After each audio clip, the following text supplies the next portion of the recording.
Welcome back, everybody, to another episode of the XoneBros. This is your positive gaming and Xbox community. This is episode number 328. Oh, my yeah. goodness. 328. 328. Celebrate with some Back to the Future music there. Welcome, guys. It has been a really big week. As always, I am joined by the bros, the XoneBros. First, it's Mr. McSpicy. Hello. Hey, sorry about that. There is... I had that preloaded for our pre-show. We do a pre-show, everyone listening. If you ever want to check it out, come to YouTube. Nice plug, right? But that was preloaded. Sorry about that, David. No, you're good. You're good. I enjoy that song. Yeah, it's actually a good song. Really good song. Next is Short the Man. Hello, everyone. And last but not least, I am X1. Welcome to this week's episode, everybody. It was a big week for Xbox. Ooh, dirty. I thought we weren't going to get a price reveal until the day before. Till the day before. Yeah.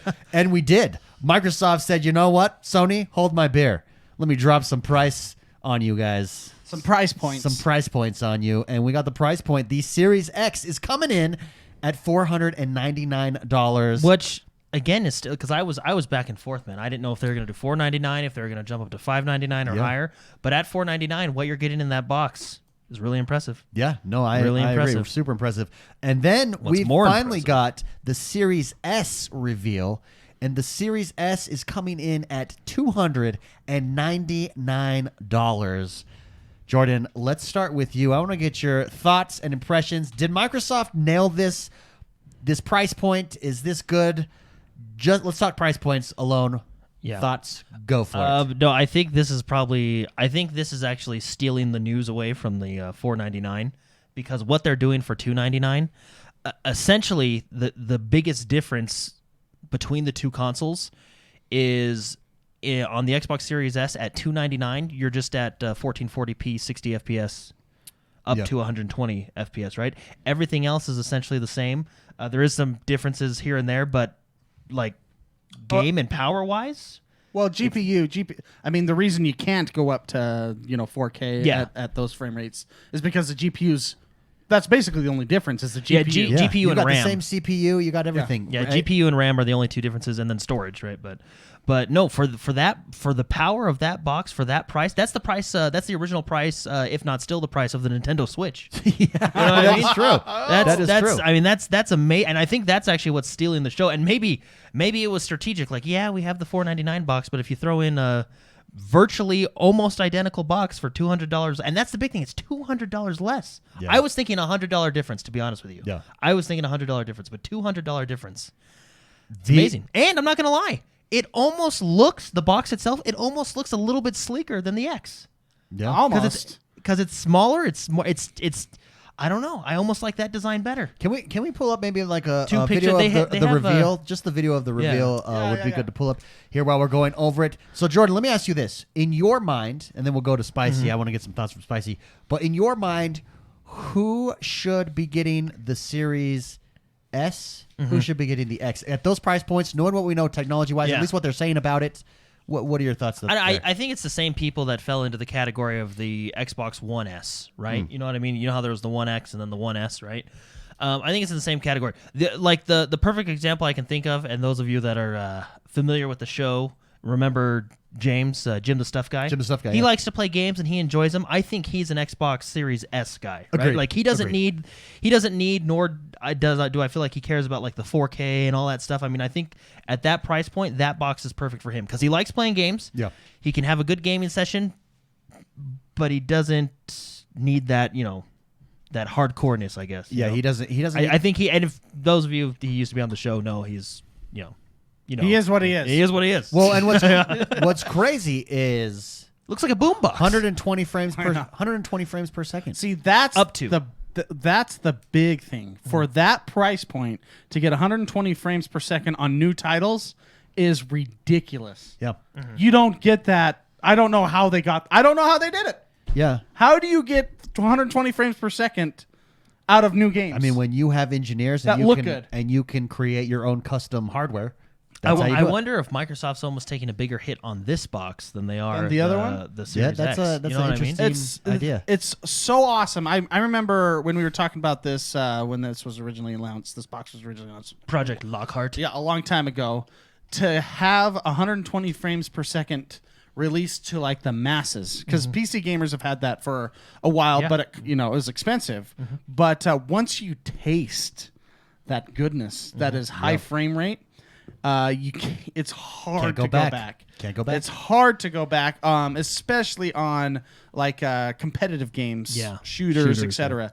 To have that is absolutely awesome. To have everybody have that in their lives. Yeah, and one of the things that they highlighted here and showed off is the frame rates. They had the Gears of War guys there talking about how all their multiplayer is going to be 120 frames per second on the Series S, on the Series X. That's great. That is mind blowing. Can you imagine playing Forza at that, right? Like racing games at that, sports games at that. So I would say, can you imagine playing Madden at that? But we know it will just lag out anyways. Well, when you look at it, like when you look at all the specs, the biggest difference is just that resolution. Yeah, that's you know what I mean. That's really, there is other little there's internal hardware differences. Yeah, and I think later in the cycle maybe we'll see more of that as developers. Later in the generation as people get used to making games for the new technology and stuff. But really, right now, I know GameSpot was talking about it. IGN was talking about it. They're really impressed because right now, face value, you're just looking at resolution, 1440p versus 4K. Yeah, yeah, and the key there is... And 1440p is not bad. No, it looks really nice. We play Tarkov in 1440. I do it, I do it all the time. On a monitor, it looks really nice, but to have that 120 frames per second and having that price point at $299, Ronan in chat said, I'm getting both. And actually, before the show, we were talking about like... Should we get both? Yeah, should we get both? Why not? And then have them in different rooms and be able to have that experience. Yeah. It's tempting. Insane. It's tempting. That is such a good price point. It's $299. Oh, yeah. Like I keep saying, that's a Switch. It's $299. I love how consoles push other tech forward because now you're going to have TVs that are going to have to come standard with 120 frames per second. I mean, my TV did break because of our our situation that we had. Oh, which Jordan, I didn't tell you. My TV broke. Oh, that sucks. I took mine off the wall. So situation, we had a huge storm here in it. Yeah, 100-mile-an-hour winds for like 24 hours, basically. I was gliding. Jordan was gliding. Yeah. What does that mean? I went outside and stood on my deck for a minute. I was like, I want to feel the power of this wind. Whoa! I get my motorcycle helmet when I go out in those winds because holy crap. Anyways, but it might be a good time to pick up a TV this next holiday season to have that 120 frames per second. Stuff like that. It's going to make that way more common. It's going to make all TVs come common with those kinds of refresh rates, which is awesome. I think having that is a good push forward for gaming for sure. So I was joking with you guys before, but I do kind of think the weakest point of the Series S is the hard drive at 500 gigs. Because it's only 500 gigs. Because you have Warzone and Halo, right? Yeah, those are games you're going to be two games playing. you can fit on there. Also does come with the expandable Microsoft hard drives that you can buy. Yeah, so you can do proprietary or you can do your own. But if you do your own, it doesn't take advantage of the. Sure, but that's just fine, but you do be able have to play. Like I think I would be willing to sacrifice 30 seconds on my load screen in order to have 120 frames per second. I don't know, man. I'm actually I played, and we'll talk about it later. Like I loaded up Outer Worlds again this week, and I'm playing on the Xbox One X, right, which has a decent hard drive, yeah, right? at least 5. I think it's up at 480. Even in other games, like I'm playing Avengers, like just loading times, I'm just like, oh man, I can't wait. Yeah. Did I? And actually, that what is I mean, like, and that's actually right now the biggest draw to these new consoles for me. I'm excited for way shorter loading times. Yeah. Well, and that's one of the things actually Neil Dodgeworth just brings up because it's not 4K and with their smart delivery, you're going to have game sizes that literally are half the size because of. Yeah. So actually, you're going to be able to get 4 games instead of 2 games on the hard drive. Right? Thank goodness. But that's a really good point, and that's why because they've really focused on their smart delivery, and it's like okay, that's cool, but it's not really. It seems like it's all coming together now. It's like oh, there we go. That's why smart delivery is such a big deal. Yeah. Oh, here we go. That's why this is such a big deal. Let's talk about style of it now. It looks like a giant speaker on the side. It does. Do we like that? Do we not like that? I wonder if it's going to be like the PlayStation controller, where that's where the sound can come out if you choose it. That's 100% it's gotta be for cooling. That's 100%. Oh yeah, it's obvious. It's the top fan. I assume the intake is the sides, and then it shoots up the top, right? I can see myself like walking around like in the 80s, like a punk rocker in the 80s, walking around with that on near my head on my shoulder. I don't know. I think it looks good. No, I think it looks good too. Yeah, I think it looks nice. It's and not to say I think the Series X looks good. I think they both look really sleek, but I think this one just being a smaller rectangle. It totally looks like does it for me. You It know? just totally looks like I should hook it up to an amp and put it under my seat in my car. Yeah. Hey, fun fact. You guys want to know a fun fact? Fun Let fact. me Go. show you a fun fact about the Xbox Series S. It was actually in, was it the first Xbox 2020? It was in Phil Spencer's office on his bookshelf. We just didn't know it was there. That's how small it is. Yeah. They Xbox tweeted out and said Easter egg. and said, "Hey, no one noticed, but the Xbox Series S was here the whole time, and he had it right on his bookshelf." That is hilarious. They zoomed in on it. So That's funny. That's so good. now what's funny is everybody's going to be like going through and like deep analyzing every new Everything. Yeah, from now on. What's in his background? What's on his bookshelf? What books are there? Is that a book? What does that mean? Yeah. Yeah. Overall, is this a big win for Microsoft? Absolutely. Oh yeah. I think this is this whole launch is them because they were embarrassed last launch. I think. Oh yeah. I think they have been pushing extremely hard to never be embarrassed again. Yeah. And I hope Sony comes through with their side of things too. I really enjoy having multiple having competition Duking and it out. duking it out and making it happy for me as a gamer, right? And I enjoy my PlayStation as well. But I don't know how did they get like this power into $299? Yeah, Well, it and- is pretty incredible.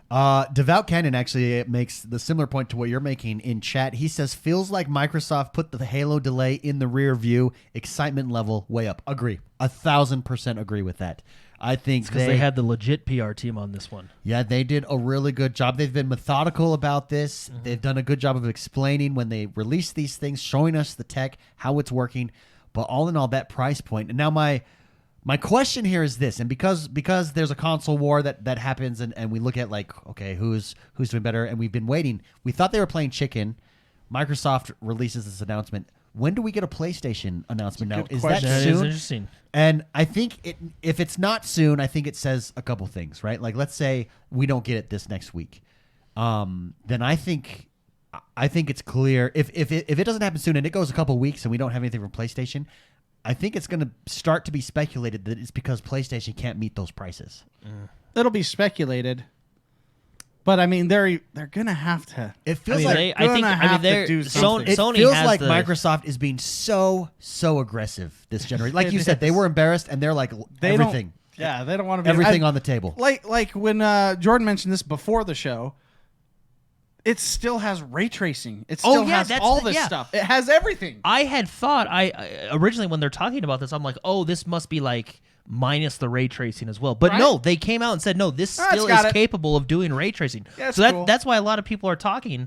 Like right now, if you're looking at the specs and stuff, yes, there's a few differences, but the one we're really looking at right now is you have 4K on the Literally, Series X the and only 1440p difference performance on the wise Series S. for your gamer is resolution. Yeah, which is insane. And it still has the NVMe like M.2 style. Yep, still has the expansion slot for all that. correct. You know, It still has the hard drive speeds and everything. It's No, that's when that's what I originally thought, and then when I heard them talk about, oh yeah, no, it still does do ray tracing. That's when I was like, whoa, for $300. Well, what's interesting is look at you. You can always judge PR and how they roll out stuff by this. 2 weeks ago, we were talking about the internet was talking about the general consensus was, what's the reason to upgrade?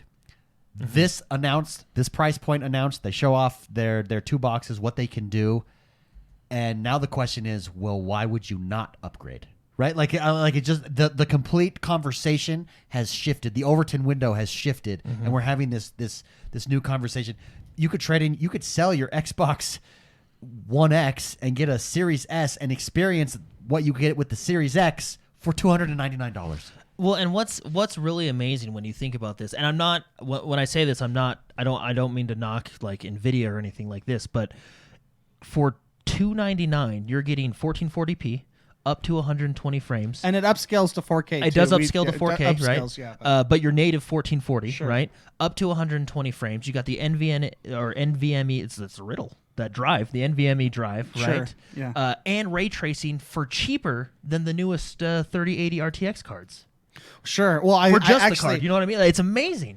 This is we talked about it last week. Mm-hmm. I think Nvidia got some insider information on pricing, and that's why they're. Because what did they announce the price as? The $399. $399 is the 30. I thought it was $449. Oh, it was. You're right. I thought it was $449. Yeah, I could be wrong. I know. I mean, the price isn't much different, but It's like extremely cheaper than everyone was expecting. Their new 30, like their 3 which, series lineup. again, are amazing cards. But my point is, for $299, you're getting the whole package for what just one video card is costing. You know what I mean? Well, yeah, sure, and it's insane.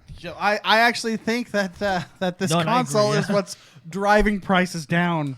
Yeah. Which they mentioned in chat that the PlayStation announcement was rumored yesterday. Yeah. But they said that nothing happened. So Those Fitzy. Yeah. Yeah. Or I think it's Fisher. I think it's JD Fisher. Anyways, they're retooling their announcement. That's like speculation. Oh, that yeah. they're retooling. Fisher. Sorry. They're retooling their announcement Frog. to probably change prices. Something. He was So- about to send out the tweet, and he went, Yeah. They did what? For They what price? what? They went what But price? actually, he sent the email. You know how Gmail now says, "Are you sure you want to send this?" You have like 5 seconds to stop. Well, this is what happens because they're all on like the email list and stuff. So you're at Sony headquarters, PlayStation of America's headquarters or something, and the CEO's got the corner office down the hall. You're sitting in your cubicle, and oh, guys, look, the email came. You open it up, and all you hear down the hall is, "Damn it!" in Japanese. It's in Japanese. No, I'm really impressed. Damn it, dude! I'm really impressed by this box. I think it's and like I said, I don't mean to knock the Nvidia cards because they're still great cards, and I'm gonna get one for that absolutely price. awesome. You know what I mean? But just what you're getting in this box for $299 compared to it. Sure, It's insane. sure. Yeah, it's really cool. It's really exciting. I mean, we were talking about, should we get this too? Should we just get should two we of just them? get two? Like, I don't know. Why get one when we can get two? I guess we can say the other big thing. November 10th is when they're coming out to us. November 10th. For those of you asking or wondering, when can I pre-order it? September 22nd is the day that pre-orders open up for the Xbox Series X and the Xbox Series S. Now, if you're a person that you're like, well, right now, tough times. I don't know if I can afford $299. I mean, it's good for a console price, but it's still a lot of money. Yeah. This other thing that I want to talk about that we actually did a video on this week on the XoneBros channel here. If you've not subscribed to us, youtube.com/XoneBros or Positive Gaming, they're all access program. Sure. Yeah, this is huge. Updated for the Xbox Series X and the Series S. Now, they're all access program. We did have it with the Xbox One X.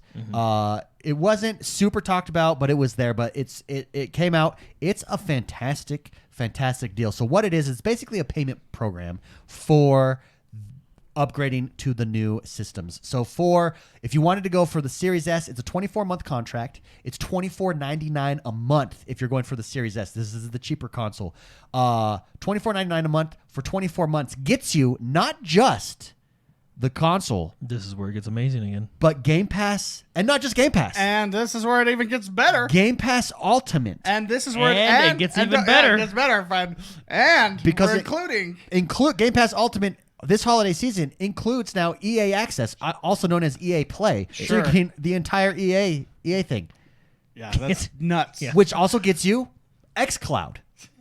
It's a really And when you look at it, if you can't afford it, ready for this 0% APR. There's no interest. They just want you to have the box. It's like free money. It's like free money. I mean, why At would this point, you're losing money if you don't play video games. I'm gonna buy two in full fact, and then do one. What the three of us should do is get the Series X and then paid just off up lease front, lease and then the get the payment plan for just so we can have that on so our. you can have so I it. don't have to pay for Ultimate. No, so that payment. What did you already say? Is it 25 for the S and then like 34? 35. It's for $24.99 for Yeah. the Series S. It's $34.99 for the Series X, and then you get, like I said, Game Pass Ultimate and which now includes, and no interest. And when you work it out, it works out to be, it is a better deal actually to go with the payment plan. It works out to be about, I think it's $60 cheaper over 2 years for the Series S, and it's only about $20 to $30 cheaper for the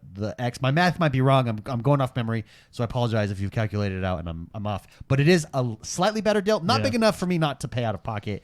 If you have the funds, I don't want to have to hassle, worrying about a monthly payment. But If you don't, but you can afford $25 a month, that is a great way to go. I know a lot of people in chat were talking about all access. I know a lot of people this week in the community were talking about, that's how I'm getting my box. No, it's really good. Going all access. This again, I think represents Microsoft's strategy, despite them not having yet, that we know about, this giant God of War-esque type game, right? They're selling value. Like it is undeniable, the value proposition on both your consoles, on all access if you want to upgrade to your console, and on Game Pass. And the fact that Game Pass now includes EA Access or what was known as Origins, EA Play. Yeah, EA Origins EA's it's Play. now called EA Play.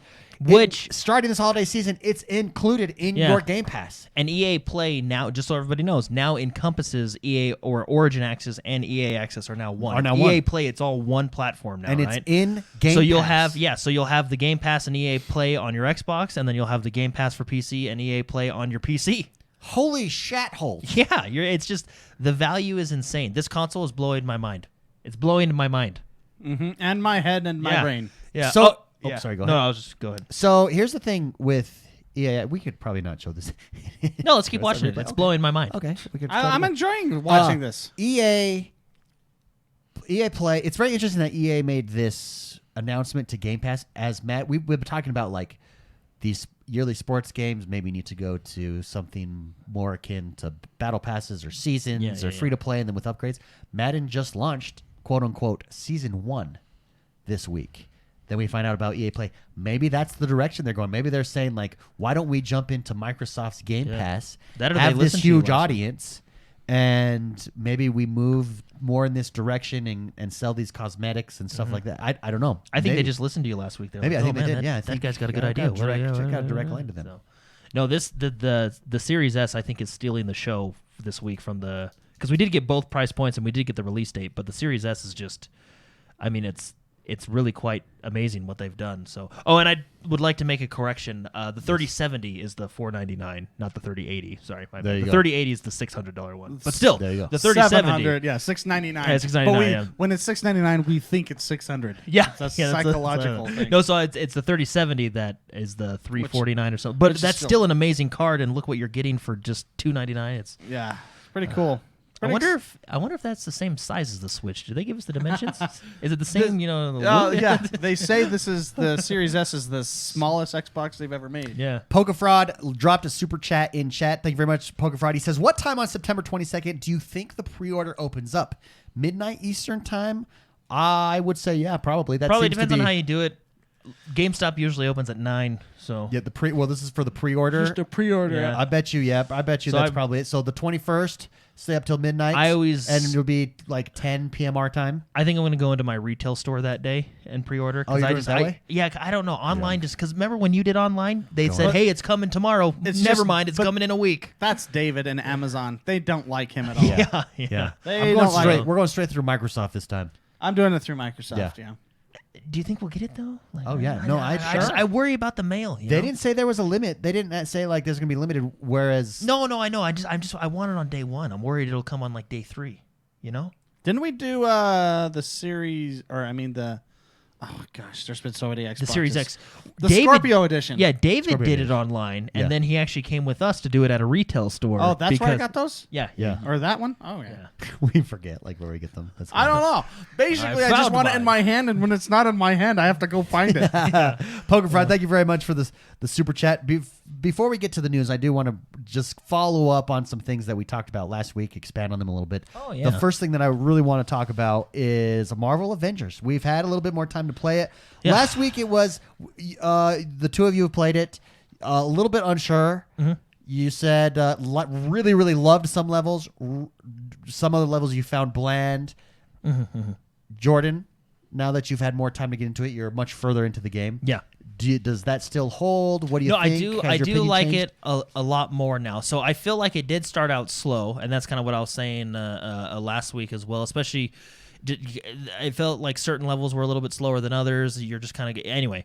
But after you get to a certain point and recruit certain heroes or whatever, the game really opens up, right? Yeah. So last time I had gotten up to the Abomination fight, which is fair. I'd say it's probably an hour, maybe an hour and a half to 2 hours in the game because it just came out. And then remember, the these were podcast, just right? our initial, first impressions. So let's just say, to be safe, it was about 2 hours into the game, right? And those were kind of my first impressions. After that, funny enough, is when it really opened up because you do another mission, you unlock more characters, and then the game really starts to open up. And what they do is last week we talked about how multiplayer was almost hidden behind the campaign. You can play multiplayer at any time. It's called the Avengers Initiative, and then there's a campaign. You can play it at any time. When I say hidden behind the campaign, when you hit multiplayer, a big old message pops up and says, hey, this will spoil the campaign. Do you want to continue? And you're like, oh, well, no. So anyway. Sure. But once the game starts to open up, it's called the War Table and all that stuff. Once you start unlocking things, there is multiplayer missions within the campaign that you can do, which is nice because then you can play with your friends and stuff like that. It's still kind of, it's not as like, I haven't been really, well, I have a little bit in the Avengers Initiative. The Avengers Initiative is pure multiplayer, right? But it is nice that it's there in the campaign and you can do certain missions together with your friends. Right? How is their loot loop? Like It's good. It's good. I feel like end game is going to be more loot because early on in the game, like you get upgrades, but they're really not worth much. It's like, oh, okay, I'm upgrading, but it feels like they don't really do much when you upgrade. Yeah. I think the end game levels, like when you get to those higher levels, like I think 150 is the loot or the gear cap, right? When you get to those higher levels, I think it's going to make, because then that's when you're getting into, set pieces, the bonuses, stuff like that, right? Early on in the game, I don't think the loot really makes too much of a difference. It does affect your power level. And obviously, your power level is similar to your light level. So the higher light level think of it like Destiny. You're really just switching out your gear until you get to the end game, and then you're really focused on gear. Because as you level up, you're like, oh, got a new piece of pants, you got a new shirt. You know what I mean? Like that gear's just there to move you up. But then once you get to end game, that's when you're really focused on it. So same thing. I mean, but that's with any game. World of Warcraft's the same way, right? It's leveling gear and then your end game gear, right? The one thing I do like is, like I said, when it opens up, we have faction grinding, right? You have faction reputation, which is really cool. You have faction vendors, which is really cool. Just like it's set up a lot like the tower in Destiny. You have all your vendors there. You got your grinding, your dailies. They do a cool thing called the character pass, which is basically their version of a battle pass, but it's free. Each character has a 1 to, I forget what it is, 50 or 200, I don't know, 1 to whatever. I think it's 200 points, but levels you can get, and as you unlock currency, different outfits, all that stuff for them, just like a battle pass, right? Each character has a separate one, so the replay value is there. If you can do Iron Man, then you can do Thor, then you can do Hulk, right? You have to do them each separately. The way you do them is by completing their dailies, and each character does have different dailies, so if you're hardcore, you can do them all in one, all characters in one day. But the only way to rank it up is by doing your dailies and your weeklies and stuff. So the grind is there, right? And I'm a sucker for the grind. You're a weekly I do like the grind, but it's opened up a lot more, and my impressions have increased in a good way. I still think there's some issues in the fact that, I mean, because it's grindy, it does naturally get repetitive. Yeah, you know what I mean. That's the nature of grinding. Yeah, I mean, right. Yeah, so it does still feel, some levels are weaker than others. I mean, like I said last week, you can't always have the high octane, awesome level, but it does still feel like there's like, oh, that was a way high, and then you come way back down here. You know what I mean? It does feel like that's still there, but all in all, I mean, I think it's a pretty decent game. I don't think it's perfect, right? I think they can make a lot of improvements. Especially with quality of life, like, vendors and how transactions and stuff work, but that's just all quality of life. But anyway, I would give it a solid B- as it stands right now. I give it a B-. B-, really? Yeah. I felt like you gave it like a B- last time. No, I gave it a C last time. Okay. My first impressions were like a C. I feel like now it's like a B-. Here's the thing: if this is like a perpetual game, like this is a it's good only foundation, right? Now that it's opened up, right? Yeah. And I did laugh because Mark made the comment about like Forza. It is kind of like that. You do have to kind of go through that 2-3 hour, unfun part. Yeah, and then it's like, oh, there we go. We're in the game. There it is. There we go. Here we go. We got the game, right? Now we can start, getting into your leveling up, your dailies, your vendors, and all that stuff. But I think if you like games like Destiny, Diablo, basically loot grindy games that have the grind, which, like I said, does lead to that repetitiveness. I mean, I think you'll like this game, but I give it, I give it a B-. Yeah. Spicy, this was a weird week for us. We didn't have power for a couple days this week. There was like neighborhood cleanup. Literally, actually, as we're recording this, so for those of you that don't know, like Spicy said, we had windstorm, state of emergency here in Utah. The National Guard is driving by our house all day today with debris cleanup stuff. So it was really they're bad. Giant military trucks. Among other things. Spicy, did you have a chance to dive in a little bit more? Or I not? have not. No. I haven't had a chance. I barely was able to see some fun stuff with news and everything. Yeah, no, same. With like the Series S and with like Uplay or Ubisoft Forward and all that stuff. I did not have a chance to do any gaming at all, and unfortunately. I would like to jump in because Jordan the Man did talk a little bit about Tony Hawk last week, and he was the only one that had jumped in and played Tony letter Hawk. grade? And then I go over to Jordan's house, and he's playing it with his kid on the couch and just enjoying life. So I jumped in this last weekend. I think we're still on Marvel. I jumped in last weekend or this week, and I can say it is a masterpiece. It really is a masterpiece. Yeah. It is really good. It has a fantastic feel. It's just fun.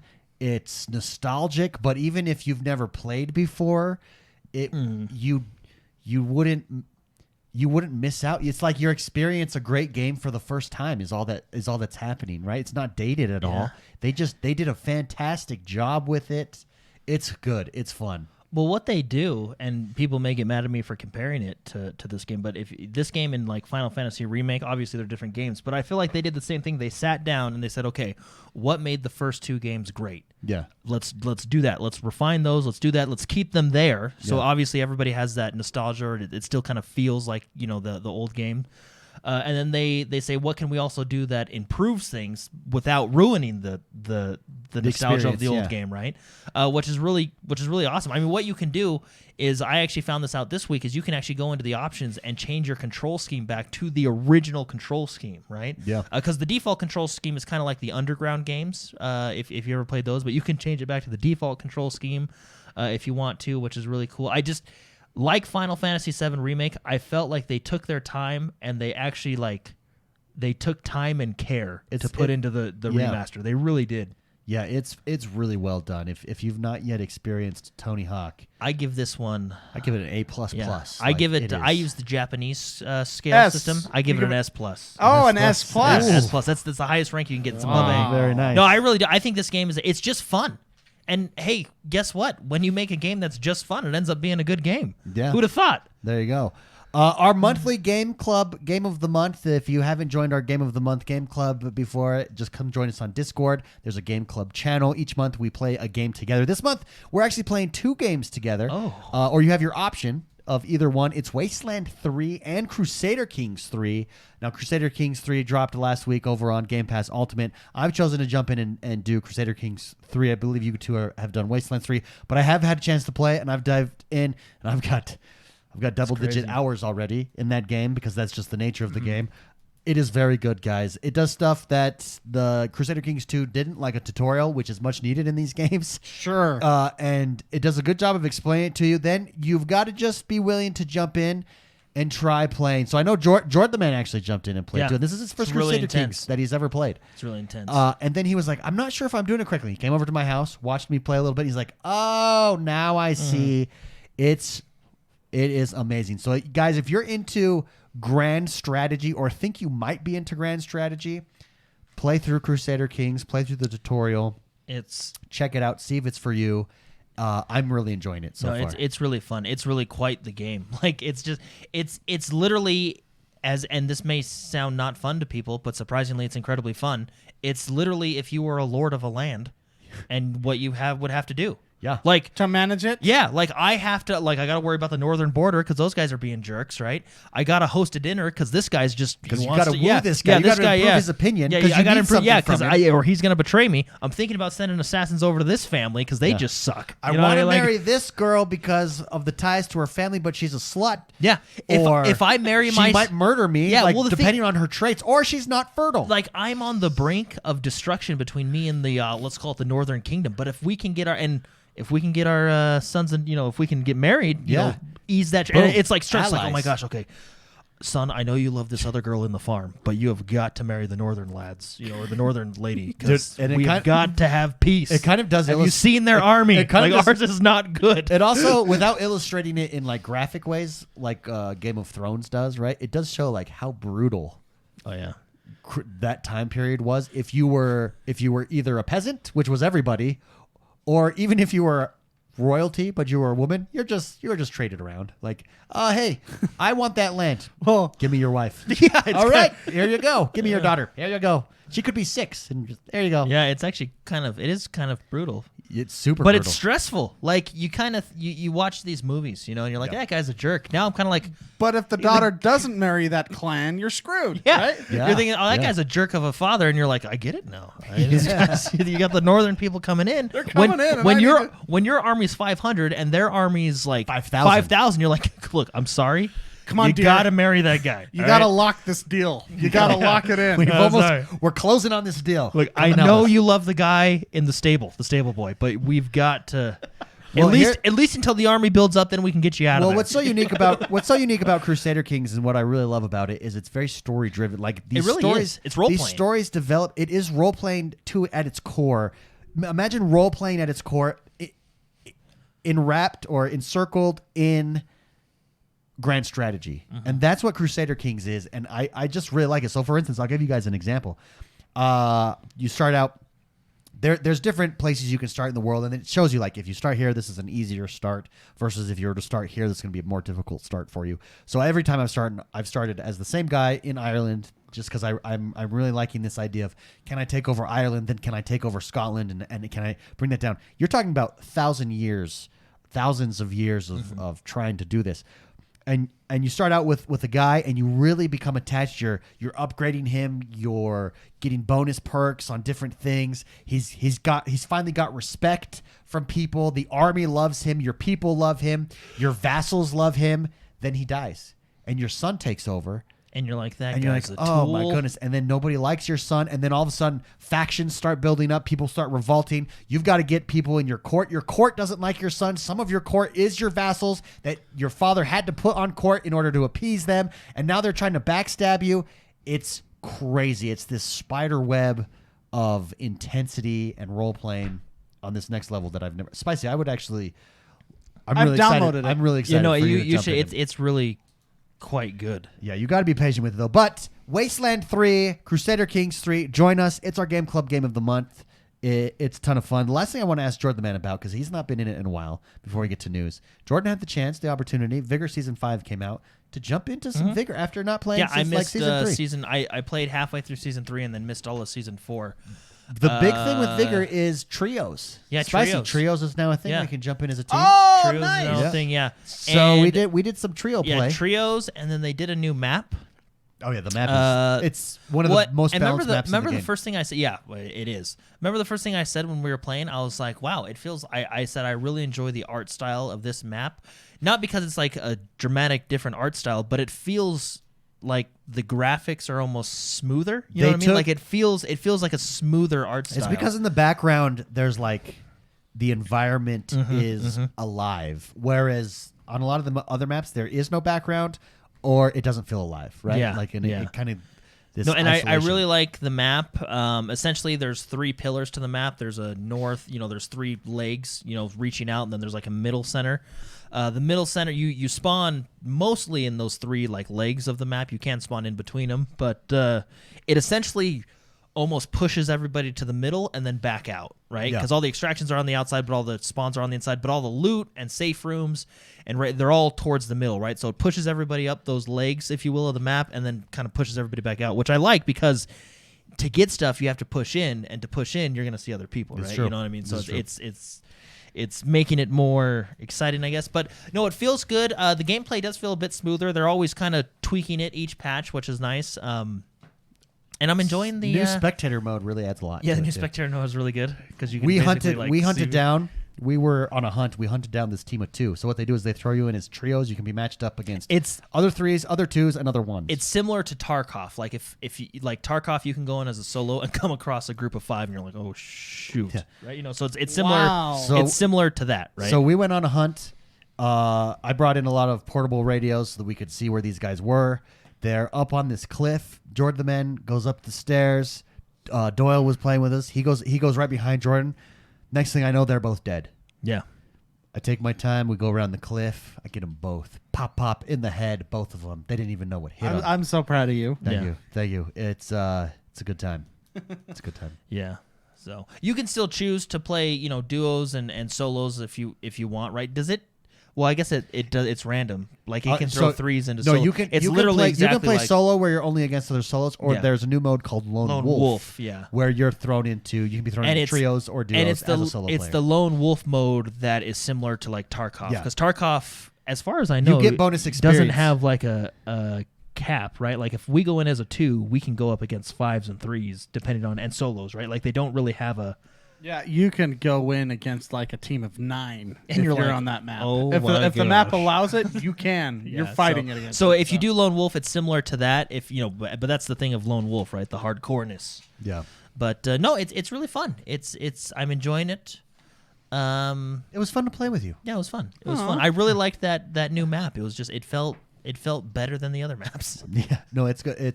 There are some maps that are frustrating in that game, and there's some world class maps. Well, in that game. This is on the world class side. I feel and this is good. This is a good thing. I feel like from day one of when I played this game to now, there's been definite and consistent improvements to the game. Oh yeah, no, which is good. There absolutely has been. That brings us to the next segment of our show. Jordan, man, tell us what is happening in the world that is Xbox One this week. So, first thing, Outer Worlds Peril on Gorgon is officially out. It's here. And I loaded up Outer Worlds and I got ready to play it, and then we had to go clean up the neighborhood because we had a storm. So I didn't actually get a chance to play it because we had the power issues, all that stuff. But I'm excited to play it this weekend. I'm looking forward to it. It is out now. Remember, Outer Worlds is available on Game Pass, so everywhere. You can get that for free. I do believe you have to buy the DLC. Sure, But the game itself is free, and if you haven't played Outer Worlds and you are any kind of a Fallout fan or an RPG fan, I think this game is for you. It's fantastic. Absolutely. So, another one, Kingdoms of Amalur: Re-Reckoning, released this past Tuesday. Yeah. Which is fantastic. If you're an RPG fan and you like RPG games, then give this one a look. This one I feel like went under the radar when it first released. I thought it was a really fun game. I might be talking it up too much, but I really enjoyed this game a lot. I think if you like Skyrim or even just, dabbled in Skyrim, give this one a try. It's really, really good. Now, that being said, I wish, so this is a remake, if you will, but it's not an intense remake. That's actually the knock. Yeah, on they upped the resolution. They made a couple minor features or different changes. I shouldn't say minor because I'm sure it's hard to do it. But anyway, they made some other adjustments. But I think why it's getting knocked is because Tony Hawk came out the previous week, and I think that's the kind of remake. Well. But that's people are expecting and wanting. But that's not it, because because it's not just Tony Hawk. It's that's been taken to a next level. Yeah, Resident Evils, Final Fantasy. Yeah, right. Like we're seeing next level remakes, remastered, whatever you want to call them. That basically makes it a new game where people are talking about. This would be game of the year if this was not a remake, right? If they did, and I'm not saying like they need to do like a Final Fantasy remake where it's complete, like the graphics are amazing, you know what I mean? But if you, I think Tony Hawk's the perfect example. If you just kind of upped it, like Tony Hawk put it on the Unreal Engine. Obviously, the graphics aren't the best you've ever seen, but they're good. Yeah, you know what I mean? They're smooth, they're nice, right? I think if you did the same thing like that with this game, it would have done. Like it could have been game, you know what I mean? Yeah, Same and that thing, was the knock and everything. That they're like the game is, especially fans of the game, right? The game is still fun. No, it's still good. It's just not a true remake, is what a lot of people are saying. Now, so THQ Nordic is the one that's doing this. To their credit, they did say, and they said this a while ago. They said the purpose their purpose is to buy these old IPs and remaster them essentially and just bring them to the new consoles, right? That's their purpose, right? I kind of wish after what we've seen, using Tony Hawk as an example. Just because I feel like it's a good middle ground, right? Because you got Final Fantasy Remake and you got the Resident Evil games that just completely redid they're essentially new games, right? I guess Tony Hawk is essentially a new game too, but it's, I feel like it's a little bit, what would you say, less demanding on your development team, I guess. I maybe not. But anyway, I wish THQ Nordic would maybe going forward with all their new because they're buying up all these IPs and they're just remastering them, putting them on new consoles. Would maybe think about doing that because I think it's worth it. Well, I'll give you an example of what a lot of I watched a couple streamers play this game, and who played the original and really liked it, and something. For instance, on the 360, you had to have load screens whenever you jumped into a different area, and just something. Multiple streamers have said this that I've watched. Said, I wish in this remake, why couldn't you get rid of those load screens? Make it open world, or at least make those load screens faster, or something. Yeah. Give it a more open world feel, something like that. I think that's what I think. The game, the bar has been raised. No, it really has for remasters. Yeah. It really has. That being said, I mean, we're talking about graphics. Like the gameplay is still good. The story is still good. If you like Skyrim or even the Fable series, this game is for you. It's really good. Yeah, it's really good. I really enjoyed it the first time around. I'm very excited to go through and beat it this time around. They did add a higher difficulty this time around, which is good because at a certain point in the story on the original one, it's basically like what I did in Skyrim. You know, once you get to a certain level in necromancy, nothing can stop you. You know what I mean? And same thing with this game, right? So they did add that higher difficulty, which may or may not diffuse. May or may not diffuse that. We'll see when we start doing those exploits, right? Yeah. But no, it's still worth buying. I believe it's only to jump into if you've never experienced before. That which is me. I'm really $39.99. Me too, yeah. If you've never played this game, it's a buy for me. Yeah. I mean, it's really good. It makes me excited.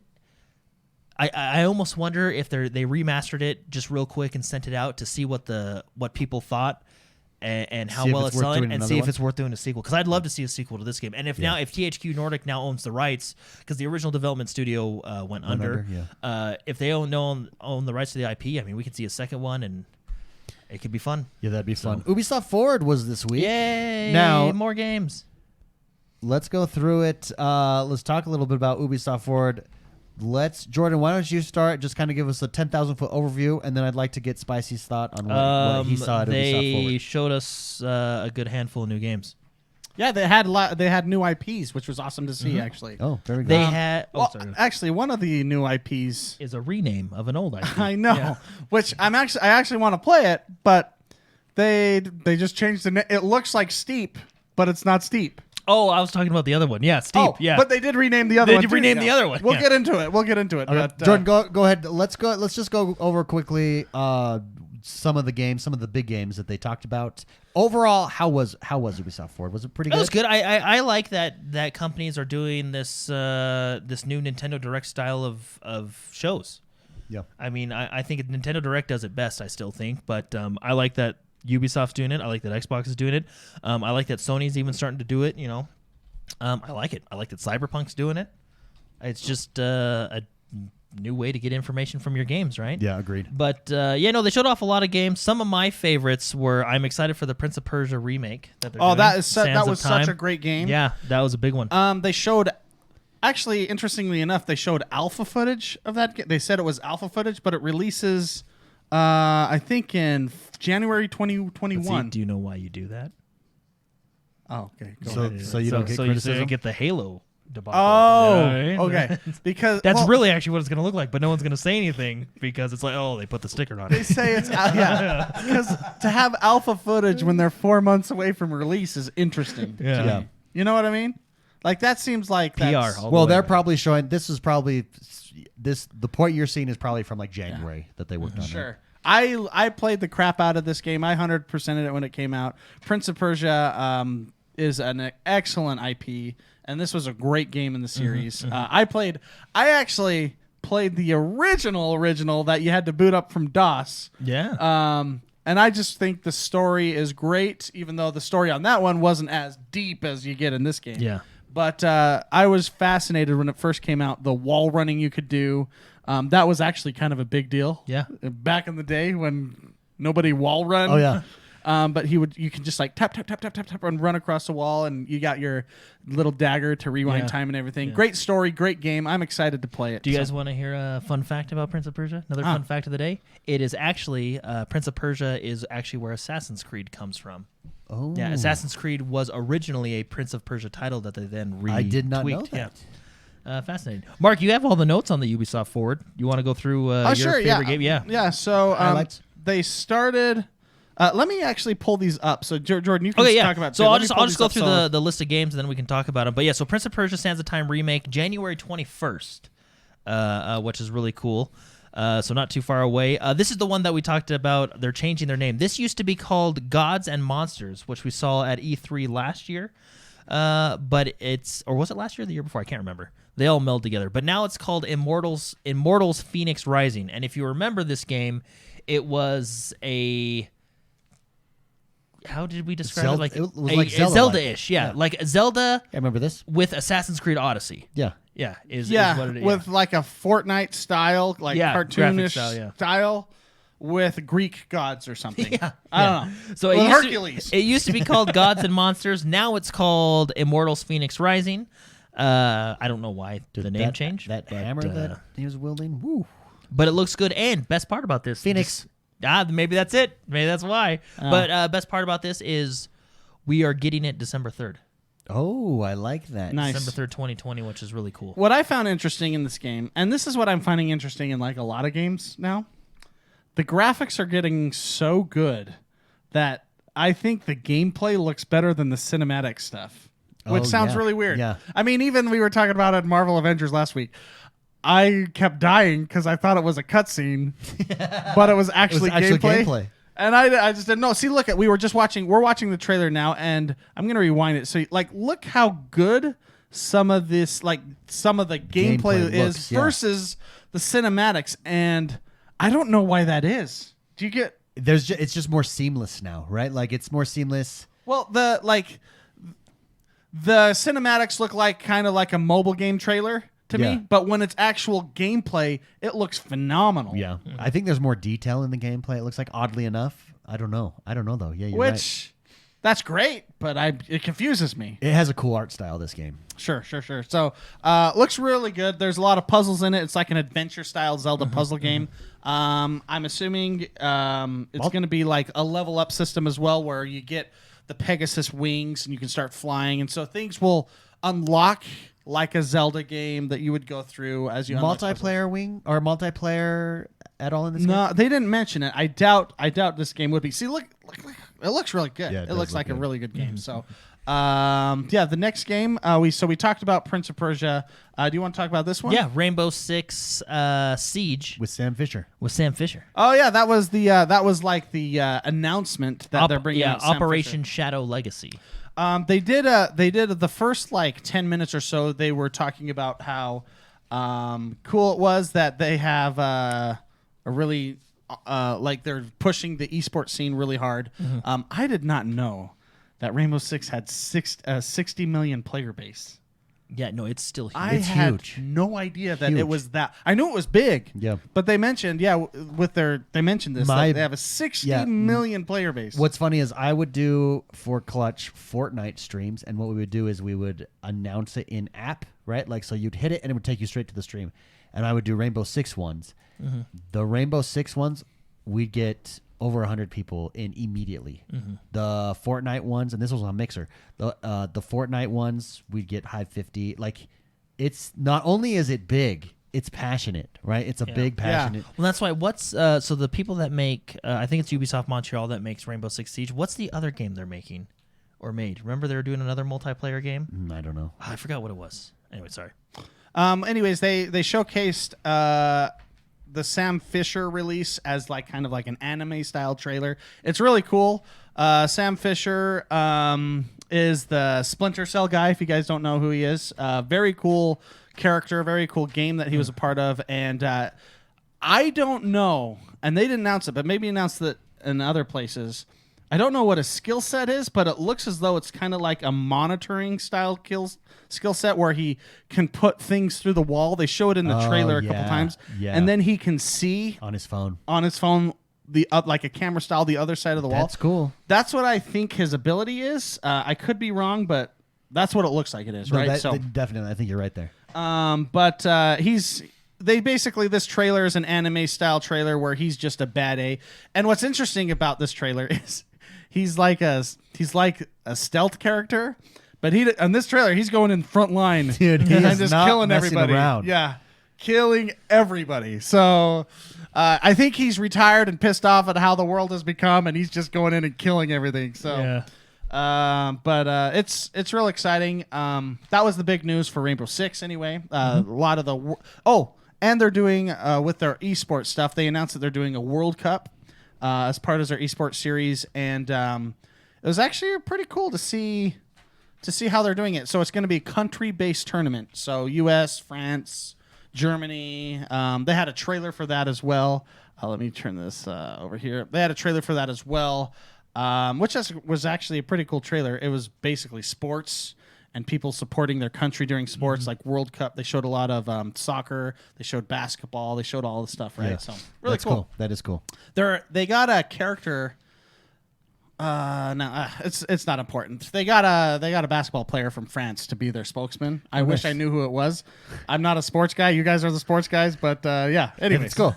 Yeah. That was Rainbow Six.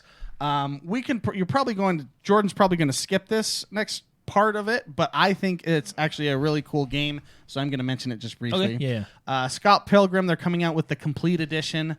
I don't know what it is, what they mean by that, whether it's like it shows. I think it might be like a Game of the Year edition, but the Scott Pilgrim game that came out is an excellent game. It has excellent music. The fact that they're coming out with like an updated version, I feel is a good move because it will allow people to play this game. I think it's awesome. Yeah.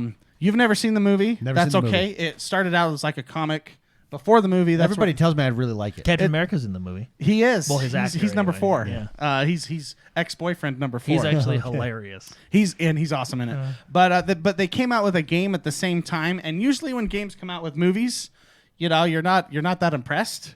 But this game is excellent. It's kind of like a Castle Crasher style game. Okay. It's very fantastic. I think I actually like that they put this on their event because it has a good fan base, and for a reason, it's very good. So I think everybody should give this a shot when it comes out. Scott Pilgrim, the complete edition. So, okay, Jordan, back to you. And then they had Raiders Republic. Riders Republic. Raiders Republic actually mine's a better title. that's the Viking. Yeah. That's gonna be the DLC. Riders Republic, which is basically Steep 2 with MMO and more sports. So it evolves from snowboarding. You can do squirrel suits, all sorts of the different X things. Games. Yeah, it really is. It's and that's why I was like, at first I was like, oh, is this Steep 2? With some rage. Yeah. But it's literally massively multiplayer X Games is really what it is. And what they compare it at, what they describe it as massively multiplayer sports game, but that's what it is, massively multiplayer X Games. And it looks really fun. It looks very fun. Yeah, it actually does. So it looks like a really fun game. This is the new IP that one of the ones we were talking about that I think it was just Steep 2 that they renamed. Whoa, he's on a bike over the Grand Canyon on a pipe. Yeah. Woo. Yeah. You can literally like go down the mountain however you want with a bunch of people. And they even have snow, so you can ski it as well. Now I wonder. So in this trailer, because this is a trailer, I wonder if they have like, all right, we got 100 player down the mountain, because that would actually be kind of fun. Like that would be like, way cool. You got some guy on skis, a snowmobile, a squirrel suit flying right by you. So the first Steep, because that's what this is. This is like I feel 2. like it is. But there's It's even basically a freaking rocket ship you could fly. I don't know what Like X Rocket Games Pack. one that is, but or there's a dude just running down in a they mascot. just run down the mountain. I think that was a fat midget, is what that is. Just anything is. Look at that, Yeah. dude. So here's what I think. I think with Steep was a fun game. Mm-hmm. Steep was kind of simulation-y, kind of, and then again, and while at the same time not being simulation-y, I feel like what they saw was people had the most fun doing these crazy things, and maybe they said, let's rebrand it. Let's just go as crazy. You can do anything as you want. Because look, I want this game. Well, I think I know it looks fun. I right? think in this setting, like a massively multiplayer is what they're calling it, right? So I They don't called know. it an MMO. Yeah, they call it. I don't know how massive multiplayer it'll be, right? Did they give specific numbers? Like I don't think they did. They didn't, called but- it an MMO, but massively there's multiplayer. Definitely at least 50 people in this map. Yeah. But I feel like in this setting, like I feel like a more arcadey feel fits better. You know oh, what it does. I mean? Like, No, you know I what agree, mean? and I think that's what makes it fun. Yeah. And like you said, that's maybe why they made that change. You know? I think, and I assumed it was the same studio that did Steep. I mean, it has to be. Right? I don't know. I think the cool level up system is like the reputation with sponsors, actually. So I think there's going to be a level up system like an RPG kind of style game. But like, look at this first person shooter, this first person point of view on this bike. That looks so fun. It does. It looks cool. I really it's almost look how good it looks. Yeah, it's almost like The Crew 2, but with X Games. Graphic wise, it's like, beautiful. I'm gonna be in first person the entire game. I mean, that looks scary. It does look scary. It looks crazy. Very cool. No, this was kind of like a nice surprise. Yeah, it really was. Well done. Another game that they brought out was For Honor. For Honor baby. Resistance. For Honor is 4 years old now. The next season is called Resistance. It's going live September 17th, which is not too far away. A game solidly supported. Say what you will about Ubisoft. I'll say whatever I want. Yeah, but they... I'll say whatever I want. But I do feel like in recent years, they have done an excellent job, especially with their multiplayer games, of supporting them very well. Yeah. Look at For Honor. I mean, it's still going strong. I actually need to re-download it and play it because it's probably completely different, right? It probably really suck. Yeah, and I sucked before. Really good. Well, at this game game has a meta too, right? Yeah. Like things counter other things, and so. But I mean, if you take For Honor, their multiplayer game, if you take Rainbow Six Siege, even Hyperscape, right, which is the game I was thinking of earlier, they do an incredible job of supporting them. So credit to Ubisoft. Credit to you guys. Good for them. And then we have Just Dance 2021. Of course. There we go. The fact that keeps coming back, it's just not for me. I that bet must you, do really well. I for them. guarantee I'm you, sure that's, it I'm is sure. probably their like money maker. Right? Yeah. I bet you it makes more than like all their other games combined. Probably. Yeah, that just because it's always it's not there. targeted to us, and that's okay. Yeah, it must do so well for them. It was there, and pre-orders are available now. It's going to be released on November 12th. There you go. So I'm excited to see ray tracing on that one. Yeah, cool. The other one, they did Far Cry VR. They did a Game of Space, Monster Prom 2. These are all just other games that, Yeah. They did talk about what they did a whole thing on Watch Dogs. It's basically that was the big one, right? The big one. It's basically everything that. I don't think there was anything new that we got to see besides some more like just how things work. More how gameplay, things more. work. It was How- like a hype thing. how you recruit people and Yeah, stuff Watch like Dogs that, is going to be this giant question mark. I'm gonna be Is honest it with you guys. Gimmicky, or is it actually a cool system? Because that's really, I don't see. It's either going to be this works and this was really fun, or it's a gimmick.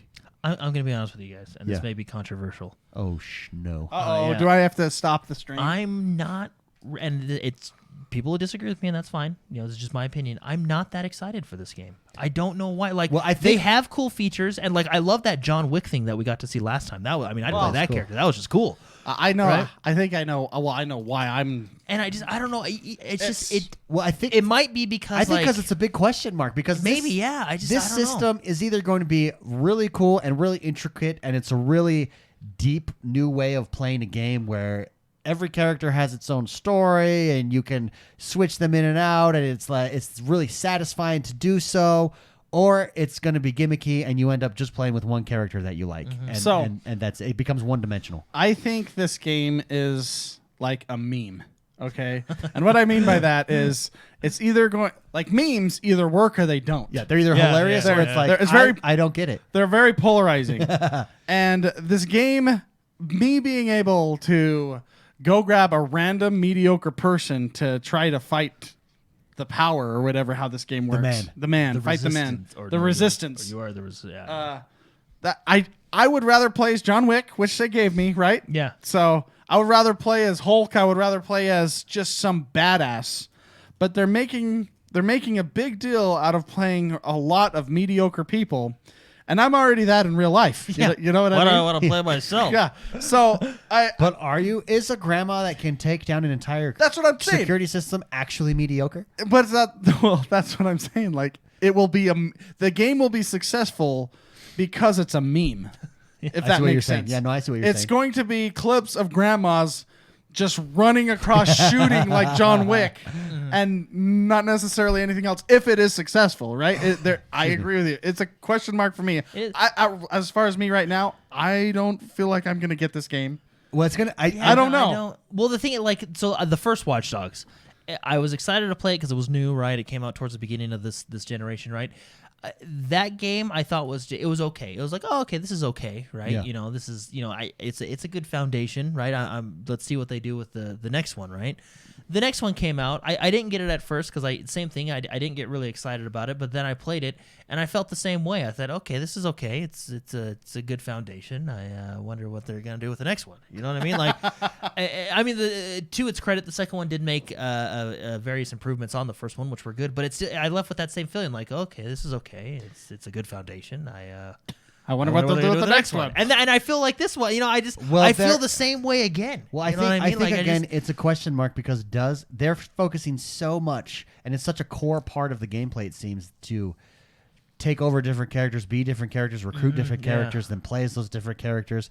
If it nails it, this type of system, I could really nail it.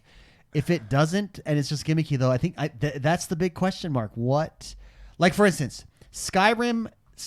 The success of Skyrim is because you wander around and explore anywhere you want to go, and you find these crazy treasures. Yeah, I feel like they're trying to do that, but with characters, right? So you're wandering around this city, and you can find these hidden treasures of characters, and that's where the joy comes from. Does that actually work? We'll find out with Watch Dogs. They showed off in this trailer that there are legendary characters around. Like, I'll move this trailer back. You could find the old lady beekeeper. And apparently she's got this like superpowered attack. There she is right here. They said this was a legendary keeper or a legendary player. So they have like the legendary items in this game. People are the loot. Yeah, are people that are just normal people doing their thing. Well, and that's what it seems like. That like the world that you're exploring is this world, but it's the characters, right? Yeah. Like so it's going to be very interesting to see. It seems very ambitious. I mean, it really is very does. ambitious. I mean, I think you're right. It's a question mark. It can go either way. I don't know. I guess we'll wait and see when it comes out, right? The other thing that gets me is this one comes out October 29th.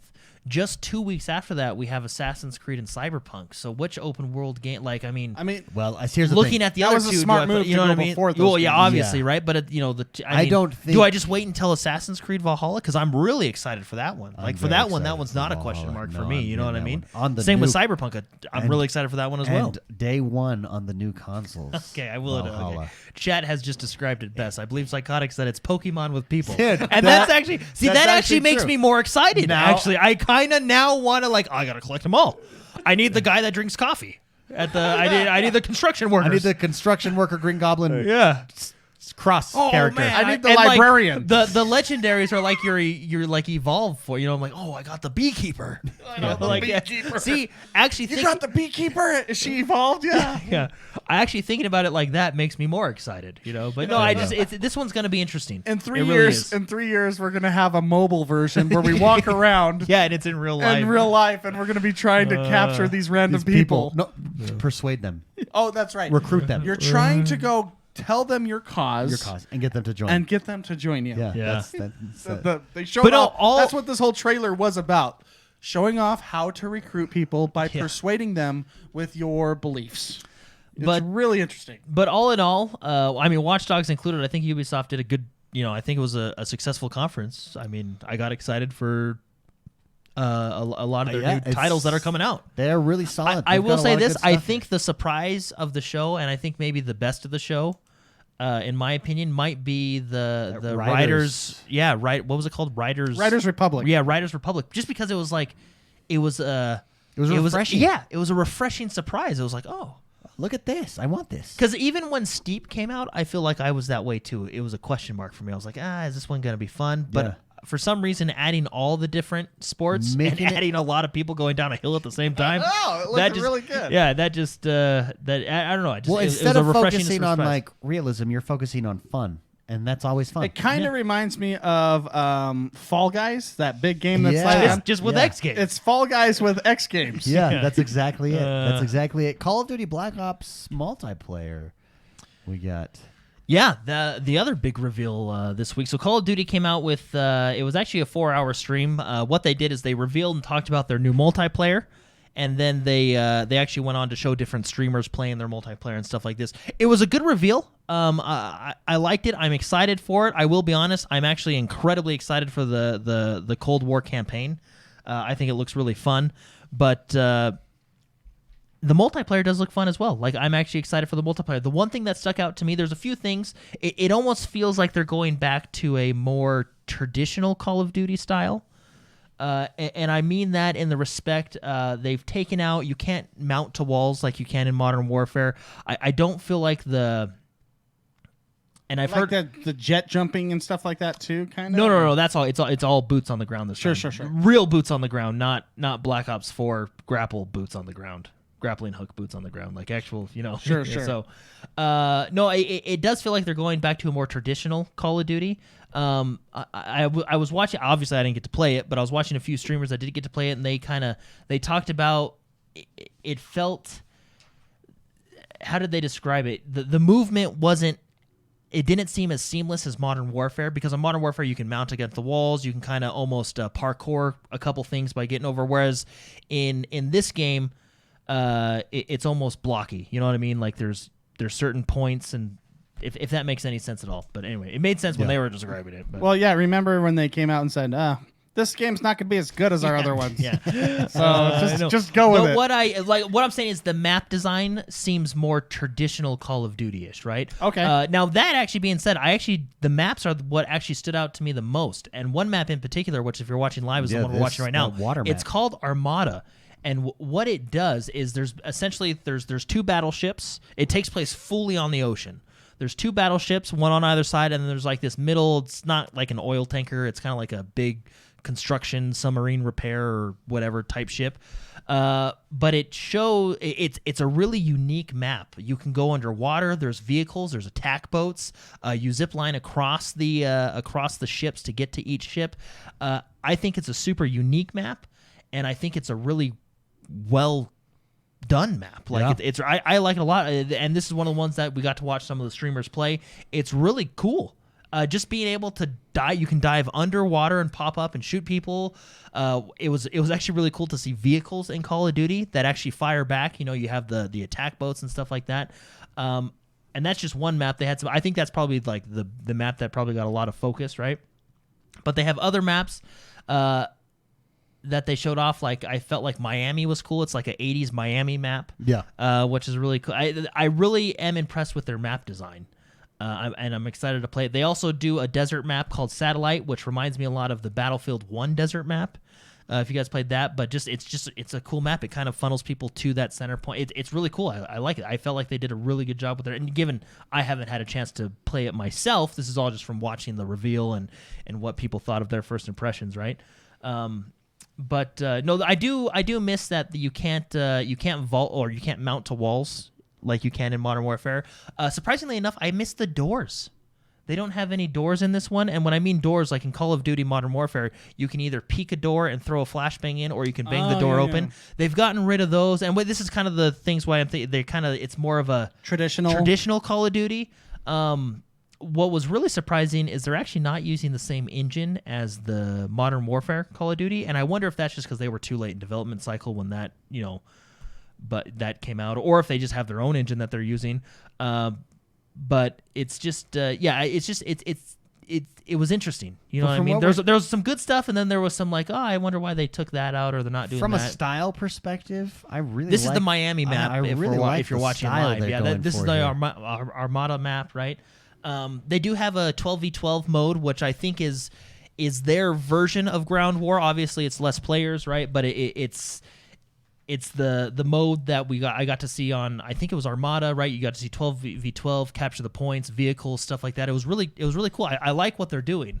There's just like a few features they have seemed to have taken out, which was a bummer. Chad, surprisingly enough, doors. The right? Psychotic is saying that kind of style of combat wasn't trained in the 80s. Like, that's why he didn't mount to walls. Oh, that makes sense. They're adding it into the lore that way. Yeah, that's how they do it. It's not in our game engine because it didn't exist in the 80s. So they talked about the multiplayer reveal or the multiplayer stuff. They did talk about Warzone. They talk about what Warzone is still going to be free to play. It's still going to be in the menu of Call of Duty. And this is where I'm wondering about the engine, because obviously they have different engines. Warzone is on the new Call of Duty engine. Yeah. And this is on a different. I don't know if it's an older Call of Duty engine. I am assuming it is. Sure. Because I don't know if their engine can handle higher amounts of players, and maybe that's why they're pulling it back to the 12v12 rather than what was Ground War. Ground War was a little bit bigger, right? Anyway, that's just opinion. I don't know I don't think that's necessarily a big deal. All they're going to do is just add the entire game. It's going to be 60 gigs. Yeah. And then they're going to put on the main menu of their, Warzone, it's just going to say, do you want to play the multiplayer this version, the new Call of Duty? Oh, yeah. You know what I mean? And they showed the main menu. It's basically exactly the same as Modern Warfare, but Warzone's in there. But what they're going to do is... the game's going to be 250 gigs. Yeah, it's going to be huge, right? It's going to be huge. Just keep growing. No, what they're going to do is Cold War will affect Warzone. Warzone will affect Cold War, right? They talked about you're going to keep all your stuff that you earned in current Warzone. It's going to come across. It's going to come across into the new game, right? Warzone is still Warzone. They did talk about how their game will influence via guns, weapons, locations, stuff like that. So they're obviously going to have their influence on Warzone. I think it'll be cool. I think this is how they're going to do their, how like Apex and Fortnite do their map changes, right? I think this is how they're going to do their, I don't think the map is maybe going to change right away, but I think obviously they're going to add locations from Call of Duty Cold War into the Warzone Verdansk, right? And kind of change things up a little bit, give it a different, which I think is good, right? Apex, all battle royales do it, right? No, but it's going to be really interesting. I am actually really excited for it. It still looks good. I am excited for this one. I'm really excited for the campaign, and I'm excited. I'm excited to see what they do with Warzone. Sure. Yeah. I think they're doing a good job, and I was very skeptical. Like, Warzone has killed Call of Duty, like as far as like how we know it, but they've seemed to be balancing that line really well. Yeah, I do have the curiosity of why a different engine. You know what I mean? Well, this was on a cycle of 3 years ago. Yes, and that's why. And that's what I think. Maybe they were too far into development to convert to that new engine. 3 years ago, they didn't even have a battle royale. Yeah, Call of Duty battle royale. I think the new Call of Duty engine was made for game modes like Ground War and of course game modes like Battle Royale. Because you remember when they first came out and they showed off Ground War, and it was like, yeah, look, it's what is Ground War? 50 versus 50, 40 versus 40. It's a bigger number, right? And then they said, which in hindsight was probably a hint, where they were like, this game engine is actually capable of running up to 200 people, which in hindsight I feel like was a hint because Ground War is 150, and they did have that 200-player event for a while, which was crazy. But anyway, yeah. So I don't know. The technical side really intrigues me on this one, but it's something, I assume it's something to do with development cycles and stuff like that. Sure. Anyway, it's super interesting. I'm excited for the future of Call of Duty. I think these last two games have really nailed it. I feel like they're almost what would you call it? Getting back to basics. You know? I agree. It's like a rebirth of Call of Duty. Yeah. Minecraft Dungeons update. Yeah. Minecraft Dungeons Creeping Winter available now. If you'd like to buy it, $5.99 for the standalone. If you have the season pass, it comes with it.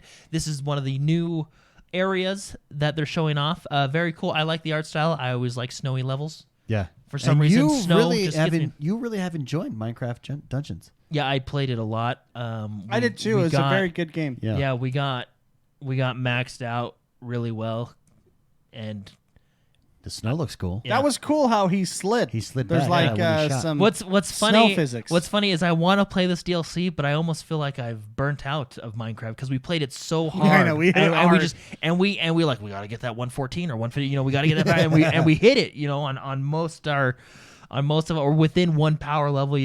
So I'm almost like I want to go back and play it, and I will because it's a fun game, but it's almost like we're burnt out and done, Yeah. We'll go back to it. Yeah, but anyway, I'm excited. It's $5.99 standalone. If you have the season pass or the bundle pack that you bought, it does come with it. But it's available now. That does us for the news. Time for the last segment of our show. This is the segment where we take your questions. To submit your questions, you can do so each and every single week over on YouTube, youtube.com/XoneBros. Hit that community tab, and if you are subscribed to us as a member, then you will be able to submit a question that way. Our first question comes from Mr. Matthew. Matt says, hey, bros, I'm thinking about the new consoles, as we all are. Usually in the box, we get a really poor quality chat headset, single speaker, poor quality type of stuff. Do you think Microsoft would be better partnering with a Turtle Beach or an Astro, etc., and just giving a 5% voucher so we can go get a useful headset? He says, I know this is a redundant question because we can use existing ones, but let's just play along for fun. Thanks, Little Smee. Thank you very much, Little Smee, for writing in. That I actually don't have a problem with that. I'd like a partnership for a new headset. No, I think it's fine. Well, I think 5 or 10% off something. I think they kind of do. Remember Turtle Beach when the Xbox One first came out? They had their was it the X1s? I think they called them the X1s. Yeah, I actually had those. They were cheap but sounded great, and I actually liked that. I think they don't put in nice headsets into the box to keep the price low for sure. So like if they were to add a Turtle Beach or Astros or something inside the box, you're not going to get a $499 price point or a $299 price point, right? Yeah. So Yeah. that's why. But I think they still do. I'm sure we're going to see some very specific exclusive headset deals with Turtle Beach. Third and party. It would be third party. cool, like a coupon code that comes with it, and maybe we will with this next generation. You get Next like Dolby Atmos stuff. with the next generation of consoles, we're going to get a next generation of headsets. So it's very exciting stuff there. Great question, Lil Smee. Thank you very much for writing in. Blake Densley writes in and says, has a bad review of a game ever kept you from even trying it? He says, I purchased the Avenger games right before last week's episode. I listened to the episode before I started the game, and now I'm probably not going to play it. I'm barely half-hearted when it comes to Avengers anyway, and so when you were a little half-hearted about it, it turned me off to even trying it. Oh man, that's sad that we made him. We prevented him from playing the game. Don't. So I actually, these guys do a lot of. They pay attention to a lot of reviews. I don't, because of that exact same thing. You don't want to be turned off. I don't like to be turned off. I like to be turned on, not turned off. Right? I actually don't think I've been turned off to a game because of review, but I have purchased games because of review. And I think the biggest example for me is Guild Wars 2. That was when I was introduced to Angry Joe. That was at the heyday of Angry Joe. I don't even know what Angry Joe's doing now, but and Guild Wars 2, because of that review, I purchased Guild Wars 2 and played it to level cap. Was it a positive review? It was a positive review, yeah. Okay. As Guild Wars 2 rightly deserves, right? But I can't think of a game that I've not purchased because of a bad review. How about you, Jordan? No, I get them all. Yeah, that is true. Jordan does buy every single game he possibly can. He does. Well, if it makes Blake feel any better, our review this week is much better. It does open up. It does open up and does get past the tutorial, like the first few hours. Honestly, if you don't care about the story and you jumped right into multiplayer, I think you'd have a good experience. The fact that I jumped into campaign first is because I cared about the story and I didn't want it to be spoiled, and I think that's what hindered the experience for me. I'll add, the story is good. It is. It's a good story. So and last week it wasn't bad reviews that were given. We were just unsure still because it was iffy. first impressions. Yeah. Sure. It was just iffy. I would still play it because the story is good, and I'm actually excited to still play it because the story includes characters that I really like. Yeah. So don't. My initial criticisms weren't necessarily it was more a gameplay, like how they you had a good level and then a bad. It's because it was almost like the Forza Horizon tutorial stuff. It's not that it was necessarily bad. It was just like, why am I going through this to get to the multiplayer or the fun part or everything opening up? You're mentioning the first part of Forza Horizon, you might not be selling him on planes. It's not quite 4 hours, but it is like 3 hours. It's just a roller coaster, and it actually, I wonder if they did this on purpose.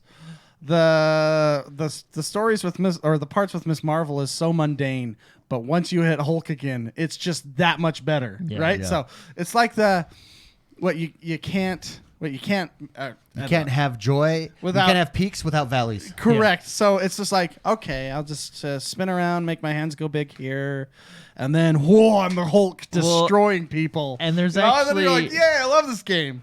There's actually a couple funny parts in the respect that maybe the development team knew how we would feel about Miss Marvel's levels, because she does stuff in her levels and her character does things early on. In the later game, it actually does get a lot better, right? She does things early on that are kind of like annoying. Sure. And then there's a part in the game where like the actual in-game character is also annoyed, and you're like, "That's how I feel." You no, know what I mean? it's Yeah, totally, and you're like, okay, I'm gonna. So it's almost yeah. That's what made me so happy. I'm gonna tell that part. So it's actually funny. Is this a spoiler alert? no, Minor. It's not even. It's not story based at all. Oh, okay. It's just a fact that, you're playing as the girl, Miss Marvel, and she's not a bad character. She just, I think she is. yeah. But I'm just gonna go ahead and say I don't like her.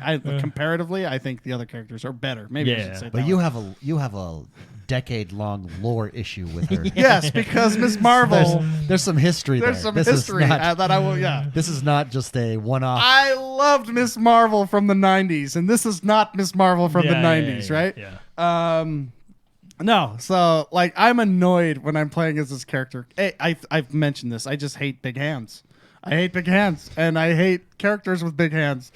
There's a lot of things that I don't like. Anyways, I'm playing as her, and I'm really annoyed that I'm playing with her, and I'm just like, I have the scowl on my face as I'm playing with her. Then it goes into a cutscene with Bruce Banner, and she's slurping on this Slurpee, and she's going, and he's driving this car with the radio and messing with the radio, and he looks over at her like, like he's annoyed, Like he's so annoyed. And it's actually right after I played as her, and it made me laugh so hard because I totally understood what he was going through. That's hilarious. And that's why Jordan's saying maybe they put that game in like on purpose, or that part on purpose. Oh man, that is hilarious. Funny, no? Great question, Blake. Thank you very much for writing in. Next question comes from Poker Fraud. Poker Fraud writes in and says, "Happy second week of September. Holy moly, what a week. Amen to that. The past few days have been really exciting with all the announcements. Now that you have a price and date for both Xbox consoles, what are your plans for pre-ordering? Do you buy it outright, or do you go all access to save a little on 2 years of Ultimate with EA Play, might I add?" He says, "I myself am torn because on the one hand, I have enough Microsoft reward points for $250 in Microsoft Store credit. nice. On the other hand, I could use that credit for an expansion drive and go all access to not have to drop $500 all at once. But I would have to sit on 2 years of Ultimate for a while so I don't go over the 36 months prepaid. What do you think I should do?" So first of all, first part of this question, I think we're all buying it outright. Yeah, just buy it outright. And actually, this makes me, Poker Fraud makes me want to go check on what Microsoft points I have. I know, right? I was like, oh, maybe I've got a bunch. But what do you think? Should he use his reward points for a drive and go all access, or go all at once? However, the complicated thing is what he's talking about is Game Pass only allows you to prepay for 36 months. So if you're at that, you're not going to get the bonus. So you've got to hold off and kind of calculate that correctly. Mm-hmm. But what do you think? What do you think Poker Fraud should do? Well, the thing is the size of game. So I assume he's talking about the NVMe expansion drive, not just a regular hard drive, right? So the thing is it only comes with a terabyte, right? Games are huge, right? And if you want to access the full feature set of the Series X and the Series S with that hard drive, you're gonna, and you have a lot of games. I don't know. I would almost say, I'm gonna buy it outright, but having that extra storage, you're gonna need it sooner or later, right? I don't know. It's the extra storage, like with the NVMe storage, like the expensive thing that you have to get on top of that. You're paying for convenience. Yeah. If you can still get all the bells and whistles you want without that. You can put in your 10 terabyte hard drive and have access to all those games. But when you want to have like your main 5 games you play, that's what you put on the internal drive. Just move them over. And this basically kind of eliminates that. You're paying for the convenience of you don't have to. Everything's just there and ready to go. Sure, exactly. So that's what I think you're paying for the convenience for. If that's important to you, for me, laziness is pretty important. Yeah. We have bidets. I know. We are too lazy to wipe our own bottoms. Yeah.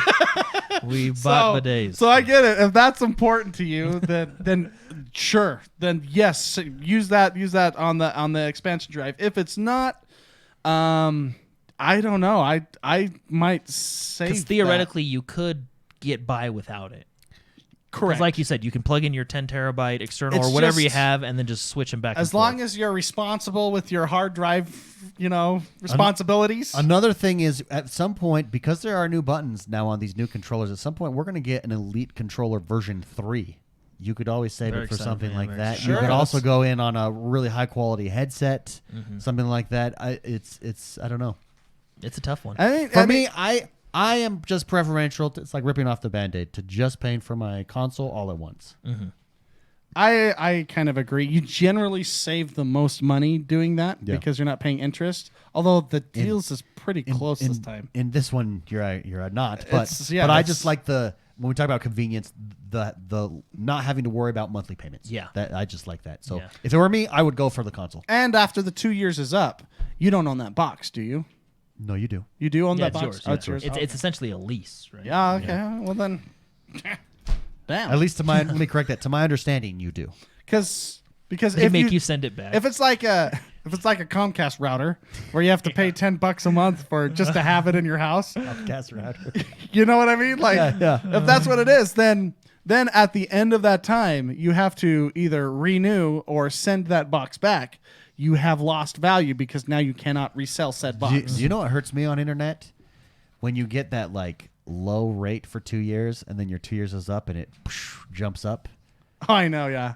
We just had the jump up on mine. Yeah, It was like, everybody gets that. Then you have to call them and yell at them, and they're like, "Oh, we're so sorry. We didn't know that you were still using it." Yeah, well if you sign Don't up get for- me in. If you sign up for 10 more years, we'll throw a TV this time. Yeah, ISPs are funny people. Rose City Gamer, Pokerfraud, thank you, great question. Rose City Gamer writes in and says, I'm planning to get the Series X day one and give my 1X to my kids.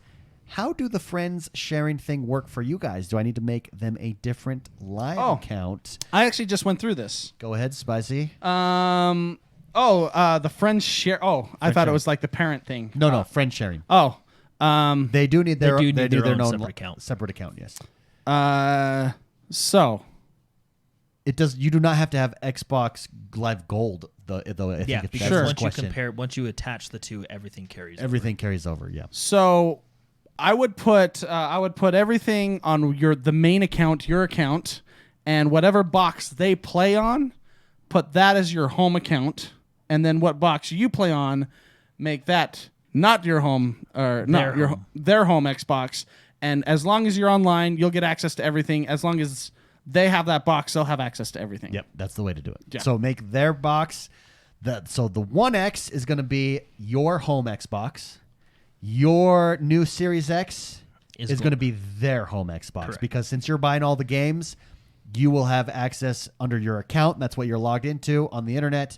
And since it's your home Xbox, they don't need to be logged in on the internet, and they'll be able to access all your games. And if you need more help with it, there is a wonderful YouTube video on our channel that goes right through it. Goes over that. Last thing I would say is if you ever go out of town and you want to bring your Xbox with you and you're not sure about internet access, bring your home box, which is the one they play on. Which is going to be the 1X. Which is going to be the 1X, because otherwise you won't be able to play that because you might not have an internet connection. I go through that all the time. Yeah, the way the system works is to have access to, for everybody to have access to everything, you have to be online. Yeah. So think of it. Unless it's your home box. If this is confusing, because it is kind of confusing, but just think of it as each game has 2 licenses. One is tied to your live account, and one is tied to your box, whatever box you said is your home account. Sure. So there you go. Good question. Great question, Rose City Gamer. Brian writes in and says, I'm so excited, as I'm sure you guys are, about the price and release dates announcements this week for the Series X and Series S. Amen. While the actual price of the consoles will be the same anywhere, do you have a preference where you pre-order? We kind of touched on this earlier. Yeah, personally, I'm planning on going through Target using the Red Card. It's their in-store debit or credit card and gives you 5% off. Ooh, Brian F. Nicely. 5% off purchases. I don't know. We haven't discussed yet. I was just going to go online through Microsoft because I was like, why not? Why not go straight to the horse's mouth? This is a good discussion for like deals. Yeah. Because there are deals that happen. I remember, didn't Kohl's used to sell boxes? Yeah, I think they something sold like that. consoles. And Kohl's bucks are like a dime a dozen. Yeah, they are. Like ask anybody that shops at Kohl's, and maybe they'll give you their $1 million of Kohl's bucks that needs to be purchased in the next 30 days. Because we could probably, if we figured something out, we could some kind of crazy deal. You're getting a box for $100. That's a great question. I know that a lot of listeners on our show have some crazy deals with Best Buy, that they have a credit card and then they've gotten points and then they've done this, and they basically get like everything for free. Yeah. Because there's there's some sort of science to coupons and stuff that I've never paid attention to. I'll be honest, I just want the box.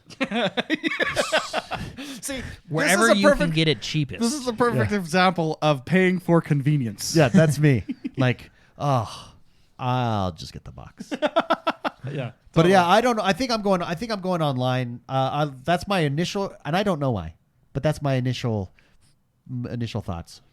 I know Jordan wants to do like in-person games. I actually might do Amazon. I think I might do Amazon. Amazon always screws me. Yeah, I delivery don't know, time. like, But although since we got the Amazon trucks, that's not the case anymore. Well, see, Amazon. I have heard so many stories of Amazon sending their stuff a day early. Yeah. Yeah, but that was pre everything that's gone on this year. Oh yeah, that's right. Amazon did kind of screw over a lot of sales. Well, but now they have their Amazon only trucks, and when I was having my issues, it was before the Amazon delivery trucks. So. Yeah, and what if you get what if you get the guy that puts it out by the fire hydrant? Dude, I want to know, is anybody? Oh yeah, that would be great. Amazon. That guy. Amazon did just get FAA clearance, so their drones now, if you got anything if you're within, I think, 100 miles or 30 miles, I don't remember. The $500 Xbox coming in. It's so many miles, it comes within 15 minutes of ordering it to you or something like that. By accident? Dude, yeah, so what if you got your console? Well, they have that's interesting. I actually feel that is kind of, like, what if it drops and hits someone? Well, and like, yeah, there's going to be, is there weight limitations? Yeah, that's a good point. Because they actually have. We're going to have eventually. Sorry for interrupting you, Mark. I just thought of this. I had to get it out. We're going to have a death via Amazon drone at some point. Well, okay, you know you're gonna. I just feel like it's not necessarily thought out in the respect that, I mean, I'm sure they thought of everything, but someone's gonna like shoot it down. You know what I mean? Oh, and you can have like, they have cameras and we'll catch him. Well, what if you're delivering that's going to be like a federal offense, right? Like that's going to be. But they already have drone jammers. They're just routers you set up. They're like $300. Oh, but I bet so. These are going to be like, so you can't drone jam military drones, right? Because I use drones a lot in my work, right? I mean, are they sending the Predator in to drop off my Xbox? There are like dead zones and I know exactly what house has them because it's the sign that says, "You come on my property, you're dead." Like no trespassing, you're dead. All this stuff. And when I have like my drone and I have to do stuff, it's like, oh, I can't go in that area because that guy has a drone jammer. What's the distance of a drone jammer? It's probably like. I mean, the distance. It's a little bit bigger than a router, so it would be. I would like a drone jammer. Like a half a block, I would say. Yeah, I would like drone jammer. But I told you the other day. I think that it's a good idea, and I think the theory behind it is good. But there's going to be a guy. Like, they have cameras and they can see. I can see high school kids. Yeah, I would do it. Like they're going to find like drone jammer guns. So they're going to be like. Well, that and just like snipers.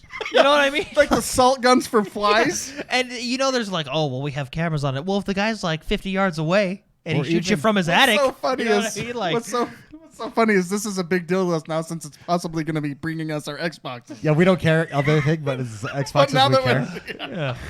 Oh man! Not to mention, like, it's going to be a federal offense because it's messing with the mail. Yeah, that's true. Okay. And private property. That is my perfect example. How many people mess with the mail? Well, because it's a federal offense. I think it's actually tradition in your teenage years to get on the back of a truck with a baseball bat. No, but that's a mailbox. But that's a mailbox. That's not the mail, right? Like that's the mailbox. Is like your front porch. We literally had. How many people? I don't know. We literally had people in our neighborhood stealing mail for like the past 2 months, and they have to have like but if you get caught, that's a big boy. They make an example. It's not just an offense; it's a federal offense. Yeah. No, I know. That's federal time. I know. I'm just saying. But what my point is, it still happens, and I feel like the drone invites. Fine. Well, yeah. Like deaths still happen because of knifing. Well, and like that's the thing. What if the drone malfunctions and you're like, "Oh, my package is here," and you open the door and whoa, like I just wonder, like. Dude, I want a drone jammer now. I hate. Although drones. They're like $300. Look them up. Yeah. I'll be honest. It's just like a router that has antennas on it. That's cool. I don't know. Well, yeah. I want one that goes like a mile. You can't, because you can probably mess with it and turn up that power. Yeah. You can, like those cell towers you put up. You have one in your backyard that just the whole valley just has no drones anymore. Yeah, yeah, it's cool. Cool. Yeah. Great question. Jordan? No, I was it's going to be interesting. I wonder how that drone thing's going to work out. Great question. Thank you very much, Brian F, for writing in. Next question comes from Mr. J. Corral. He says, recently, my brother has purchased a new Xbox. After not having a console for over 10 years, strictly because the Tony Hawk remaster was released, he decided to purchase it. Yeah. He says, growing up, watching him play was a great pastime, and now we get to play together thanks to Xbox Live. My question is this. Is there a game from your childhood that, if remastered, would cause you to buy a whole new console to play? Love what you guys do. Cheers from great Yeah, no, I mean, actually, there's actually been some in the recent years. World of Warcraft Classic was a good one. Final Fantasy VII. Yeah. I would even throw Tony Hawk Remastered in there. I had 2 games on the PlayStation. Spyro the Dragon, which they remastered and I got, and Tony Hawk. Those are my 2 games on PlayStation. A game that, if we didn't have like a sequel to it that would do it for me, would be like a Red Dead Redemption. Yeah. If something like that was done. I would say every Zelda game previous to 1999. Yeah. Like any SNES, Nintendo 64, all those. And I always say this all the time. The Warriors. How does Nintendo has a way? Nintendo has this way of screwing you and making you feel good about it. Like, think about what they do. Like, they do. You own your games. And, like, I enjoy it. And then they make you buy your games on your Nintendo Switch digital, and no one complains. Like, imagine if EA did that, right? Everyone would be up in arms, honestly, right? Or if Microsoft or Sony did that. Do you know why no one complains? I can tell you. Can I say my opinion? Yeah, first? what's your I think it's because they don't care. Yeah, well, the Japanese don't care. Is that? But No, it's like not, I've seen. it's like there's legit, because if you don't care, for instance, like say Microsoft or Sony did that, and they're like, yeah, it's just what we do. People would still be mad, but it's like it's not even a blip on the radar in a day of outrage over everything on social media. When do you see outrage about that? Well, almost never. No, here's what happens. It's because it's delivered to you by a plumber that smiles. It's because the responses of these companies are, we're so sorry. Here, let's figure something out. We're going to try to do this. The Japanese go, no, that's how it is. They're 4 dudes. That's the story. They don't even say, like, I think it's because they have never apologized and never will apologize. Is that it? That's it. I have an actual example that's in my life that's totally different, but it's totally related. Okay. So I lived in South Texas for a while, and I lived helping a lot of poor families and stuff. And the poor families that I was with, they would just let their kids do whatever they want. Okay. Sure. These kids would just ride their bikes, and I saw these like 6-year-old kids, like just turf it, like roll over, get all bloodied. Any kid anywhere else would be like, they would cry, go to their mom, start crying. The parents didn't care. Yeah. And so the kids just get back up. They didn't care, but they have bigger things to worry about. Yeah. Well, and they just... like, hey, tough it out. Yeah. Exactly. And so the kids didn't cry. So they just got up and kept playing. That's kind of a weird example. Yeah, I get what you're saying. Yeah. But so they screw us, Nintendo, but we get no attention from them when we whine. So we want to still impress them. We're trying to impress. Like, hey, I'll buy it. Yeah. Remember when people were complaining about Final Fantasy 15 that the story was with 4 men, 4 dudes. It's a camping trip of 4 dudes, and they were like, "Why isn't there women in this game?" All these people are up in arms, and they just went, "No, that's the story. It's about 4 guys." Like that, and then it just died. That story would never become a story. Yeah. That's what it is. That's how we wrote the story.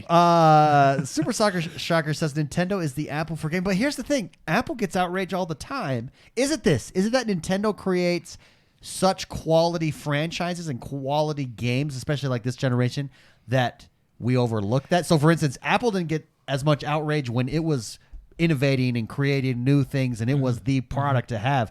Nintendo just is always the product to have. Is that what it's all about? Attitude, man. Yeah. They just don't care. Look at their patch notes. Well, the thing is but we patched it. But take the Apple thing. They don't. Well, I mean, I guess Apple did come and try and quote unquote fix it. But I think it's the way Nintendo does it. Is they like. You don't want to play it? You don't get to buy our stuff. They're not. They're not rude. And they smile. They're smiling like they're doing. No, that's just how it is. Any other questions? No. What's the thing? Like they're not necessarily rude. It's just they're not rude. It's like they're hugging you while hurting you.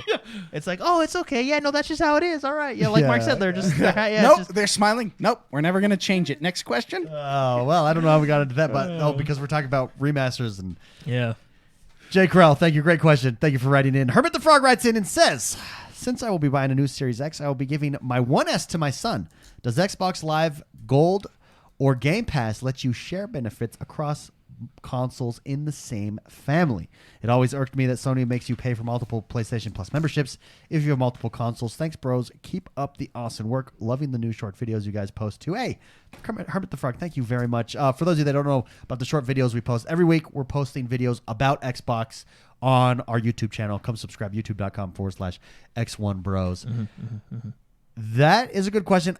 If you are on the same box, you can set a family feature with yours, like Xbox Live, and then everybody on that box gets that benefit. I think the issue is going to be here with you, Hermit the Frog, is that you're going to be on 2 separate boxes. Well, and he can do the same thing as the sharing. Yeah, he can have sharing. You can have a box where the kids play on, and you can make that your home box. And then just make sure you have internet connection and just sign in under your account, and you're totally fine. And that's what you're going to have to do, yeah. No, absolutely. Great question, Hermit the Frog. Very exciting for these next generation of consoles coming up. We got 2 questions left. Super Shocker writes in and says, how's it, bros? The new consoles are just about here. The big boy on the block is without question the Series X at $499. The PS5 will most likely follow suit with their bulbous router. But my question is, how does the dated but still relevant $299 Switch do this holiday season? I think it will perform like the Giacomo during the 2005 Kentucky Derby. Spicy might have to YouTube that reference. I'm going to have to do that. Yeah. So I think Nintendo will do what it always does, and I think for some reason it works. Well, they're selling something. Nintendo does Nintendo. Yeah, they don't worry about anybody else. That's the thing. It's attitude. Yeah. Yeah, it really is. Well, but they're selling something that's different too. Like they're kind of not competing in the same. They're competing in the same space in the respect that it's gaming, but they're not competing in the same space as Xbox, PlayStation, or even PC. Really, at this point, and it's fascinating that they've been able to avoid that. For instance, when they did compete directly, I'll give you an example: the GameCube. The GameCube was a direct competition with the Xbox and the PlayStation. And let me tell you something: the GameCube was a great console. Yeah, but it was like the redheaded stepchild of the consoles at the time. No, it did its Come thing, on, David. It was a well. suitcase. Yeah. They literally put a handle on it so you can carry it around. You take that back, David. No, because they wanted to make it easier for people to steal out of stores so that people would actually have the GameCube did well. I mean, I don't know the exact numbers, but I know it did well. All I know... Some of the greatest games came out of the GameCube. That's fantastic. But that was an era in which it was directly competing. Some of the greatest games came out of the Dreamcast. Yeah, I guess that's a good point. It's just fascinating. Don't you dare talk about the GameCube like that. You know what? Purple. We voted. You're out. Well, no, but it's one of these things. When I mean direct competing, like... They've managed to niche out this market, whereas no matter if you're a PC gamer, a PlayStation gamer, or an Xbox gamer, you also have a Nintendo Switch. Whereas you don't have that with those other consoles unless you're really hardcore, right? And that's this market they've niched out. So I think they're going to do just fine. I think we are going to see probably the price point adjust. Well, but see, I don't know if that'll adjust because they have the Switch Lite.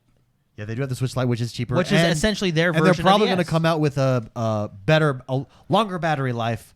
Yeah, like they always Switch do. That does like there's like 10 DSs, and you have to buy them all. What they're going to do is we're all going to have, like, are they going to be able to handle this, you know?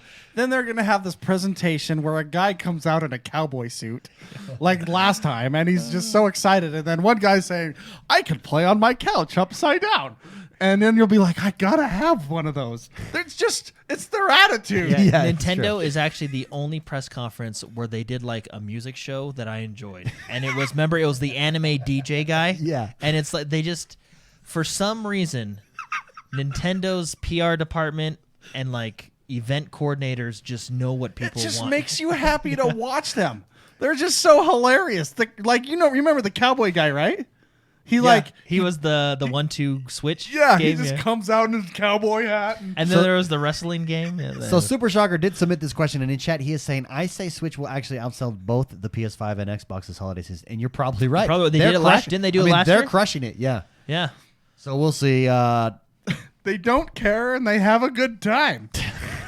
Last question of the show. That's their economic forecast. They just don't care and they're out for It's for a good time. Last question comes from Psychotic. He says, "Hey guys, I'm possibly moving soon to the Blue Ridge Mountains." Oh, Nice. He says, "If I do, there is no hardline cable where I will be. Have you tried?" This question is a question for Jordan. Have you tried, experienced, or have any thoughts on satellite internet? I want to get an idea since I'm getting the Series X day one. Thanks for all you do. Can satellite internet take care of our man, Psychotic? Okay, there's a very important distinction. So there's satellite internet and radio internet. Satellite internet is terrible. Like, it'll never be great. Satellite internet is like what you have up at the lake. Like, it's bad. Yeah. Like, satellite internet, And it can do email. if that. Oh, Yeah, like it's just not. It's just like, hey, you need a connection. Here it is, right? There's radio internet, which is better, and it's a little bit more reliable. It's still, I mean, each of them all have their advantage and disadvantage, right? So I used to work for an internet company who installed radio internets, right? Radio is different than satellite. They use different frequency, all that stuff, right? Anyway, satellite internet. So just look into. A lot of people think it's all satellite internet because it's just a dish up there, right? Yeah. But there is a distinct difference between satellite internet and radio internet. Radio's better because it's a point to point usually, which means it's pointing at something within your area and it's talking back and forth between that thing, right? And that works a lot better in mountains because you can put towers in the mountains up high, and it's right? like line of sight. Yeah. Satellite is going just like a satellite up it, but it's just a lot slower. It's a lot longer. It's a lot late. Right. There's a lot of factors that go into it. But so if it's radio, they use radio's gotten better and it's continuously getting better. It's like wireless internet. It's gotten better and it's continuously getting better. And I hope the old guys I work with aren't listening to this right now, but it's good and it'll do the job if that's what you can get, right? Yeah. That being said, a hardline connection Obviously. is always best. yeah. And I actually have both at my house, and I use them for different applications, right? I don't have problems with either right now, right? I have noticed gaming, though, because of latency and stuff like that, hardline is better. And I don't just mean hardline to your router, but a hardline then out to the street, right? But that being said, I did used to game a lot on a radio connection, and it wasn't necessarily bad. I ran into hiccups here and there. Streaming was an issue. Streaming was an issue because of upload. I just don't think Mark described it as the connection's not quite as clean because, again, with wireless, you're always susceptible to interference, even between the radio on your home and the tower that you're pointing to. There can always be interference, right? Different things can affect it. The benefit to radio is you can get it in places like the mountain. Because like you said, you can just put one tower up there and you can get that whole community because they all point to that tower, and then that tower then goes to something else, right? And generally those towers, like with the company I worked for, the tower that you're pointed to is hardline connected to fiber. So you are theoretically on fiber just through a different... It's line of sight radio connection. It's delivered a different way, right? But anyway, so look into radio. Make sure it's probably there. Like it's it's probably like you said. Like a lot of people just say, oh, it's just because it's up there. It looks like a dish, right? But yeah, just make sure you know what you're getting. Satellite radio or satellite internet. I mean, if it's all you can get, it's all you can get. What do you do, right? But from my experience, and I've been out of the game for a year and a half now, so things may have changed. But satellite internet has never. Unless you're the military. Well, then they own every frequency. Frequency But and again, spectrum. They use radio waves, right? Satellite's a little bit different, right? They use radio frequency. I don't know. Do satellites use a certain type of frequency? Anyway. They do because it's wireless. Yeah. So they use a free anyway. But no, yeah. So unless you're the government and you have access to the entire spectrum, then you can sell it to people like AT&T for billions of dollars because they're the only ones that can afford it. It's a really big thing, actually. That's rough. I will be. You will be in my thoughts and prayers, Psychotic. Yeah. But I bet you there's options there. Usually there is. To not have clean internet, or to not even have internet. Ooh. I mean, satellite internet, and the thing with satellite internet, and this could be outdated, but they are very aggressive on their data caps as well.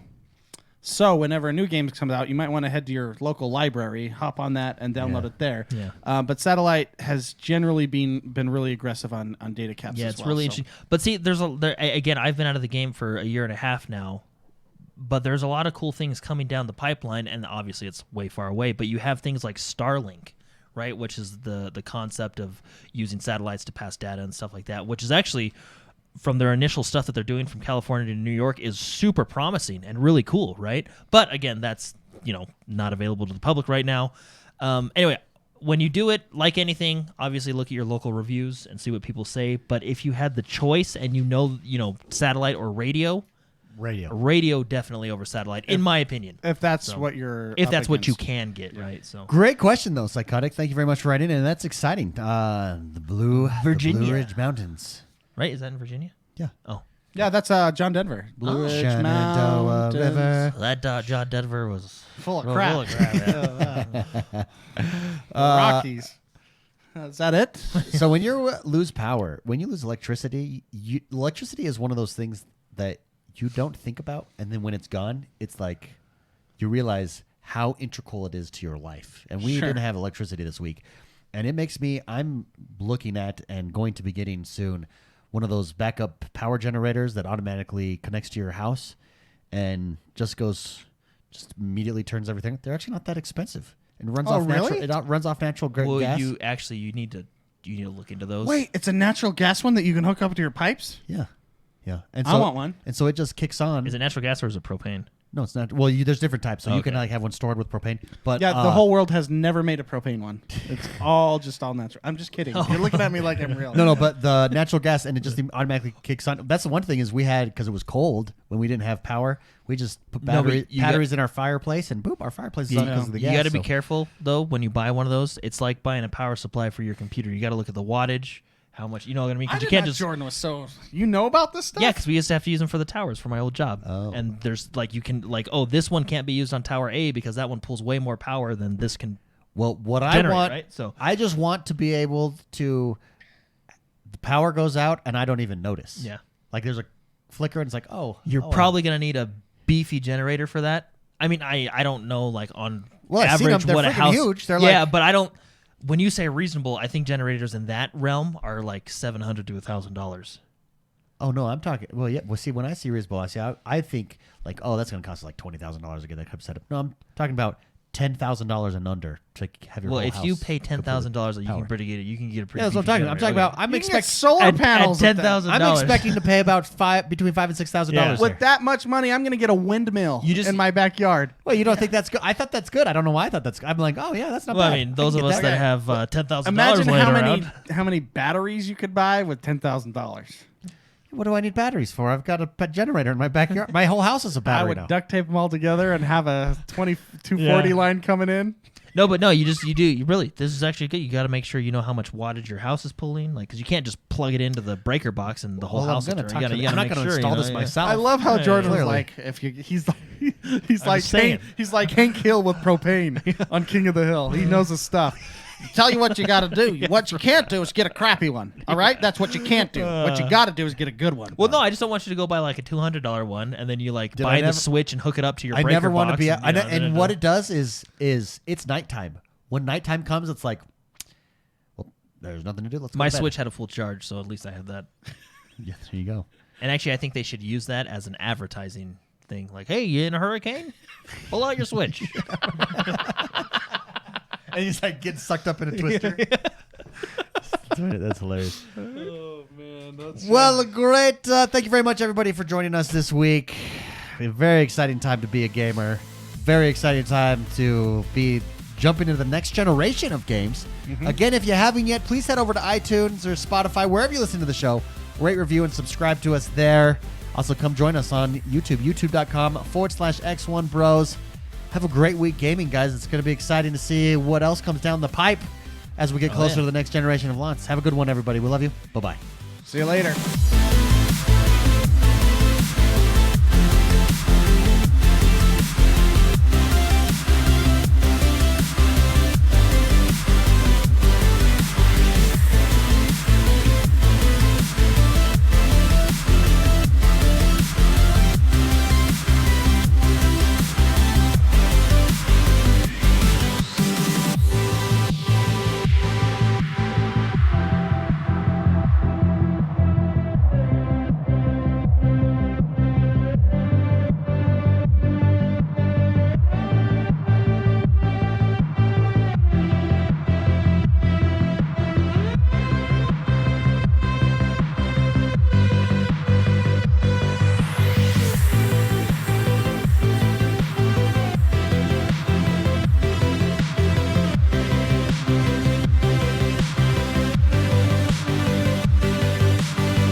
Well.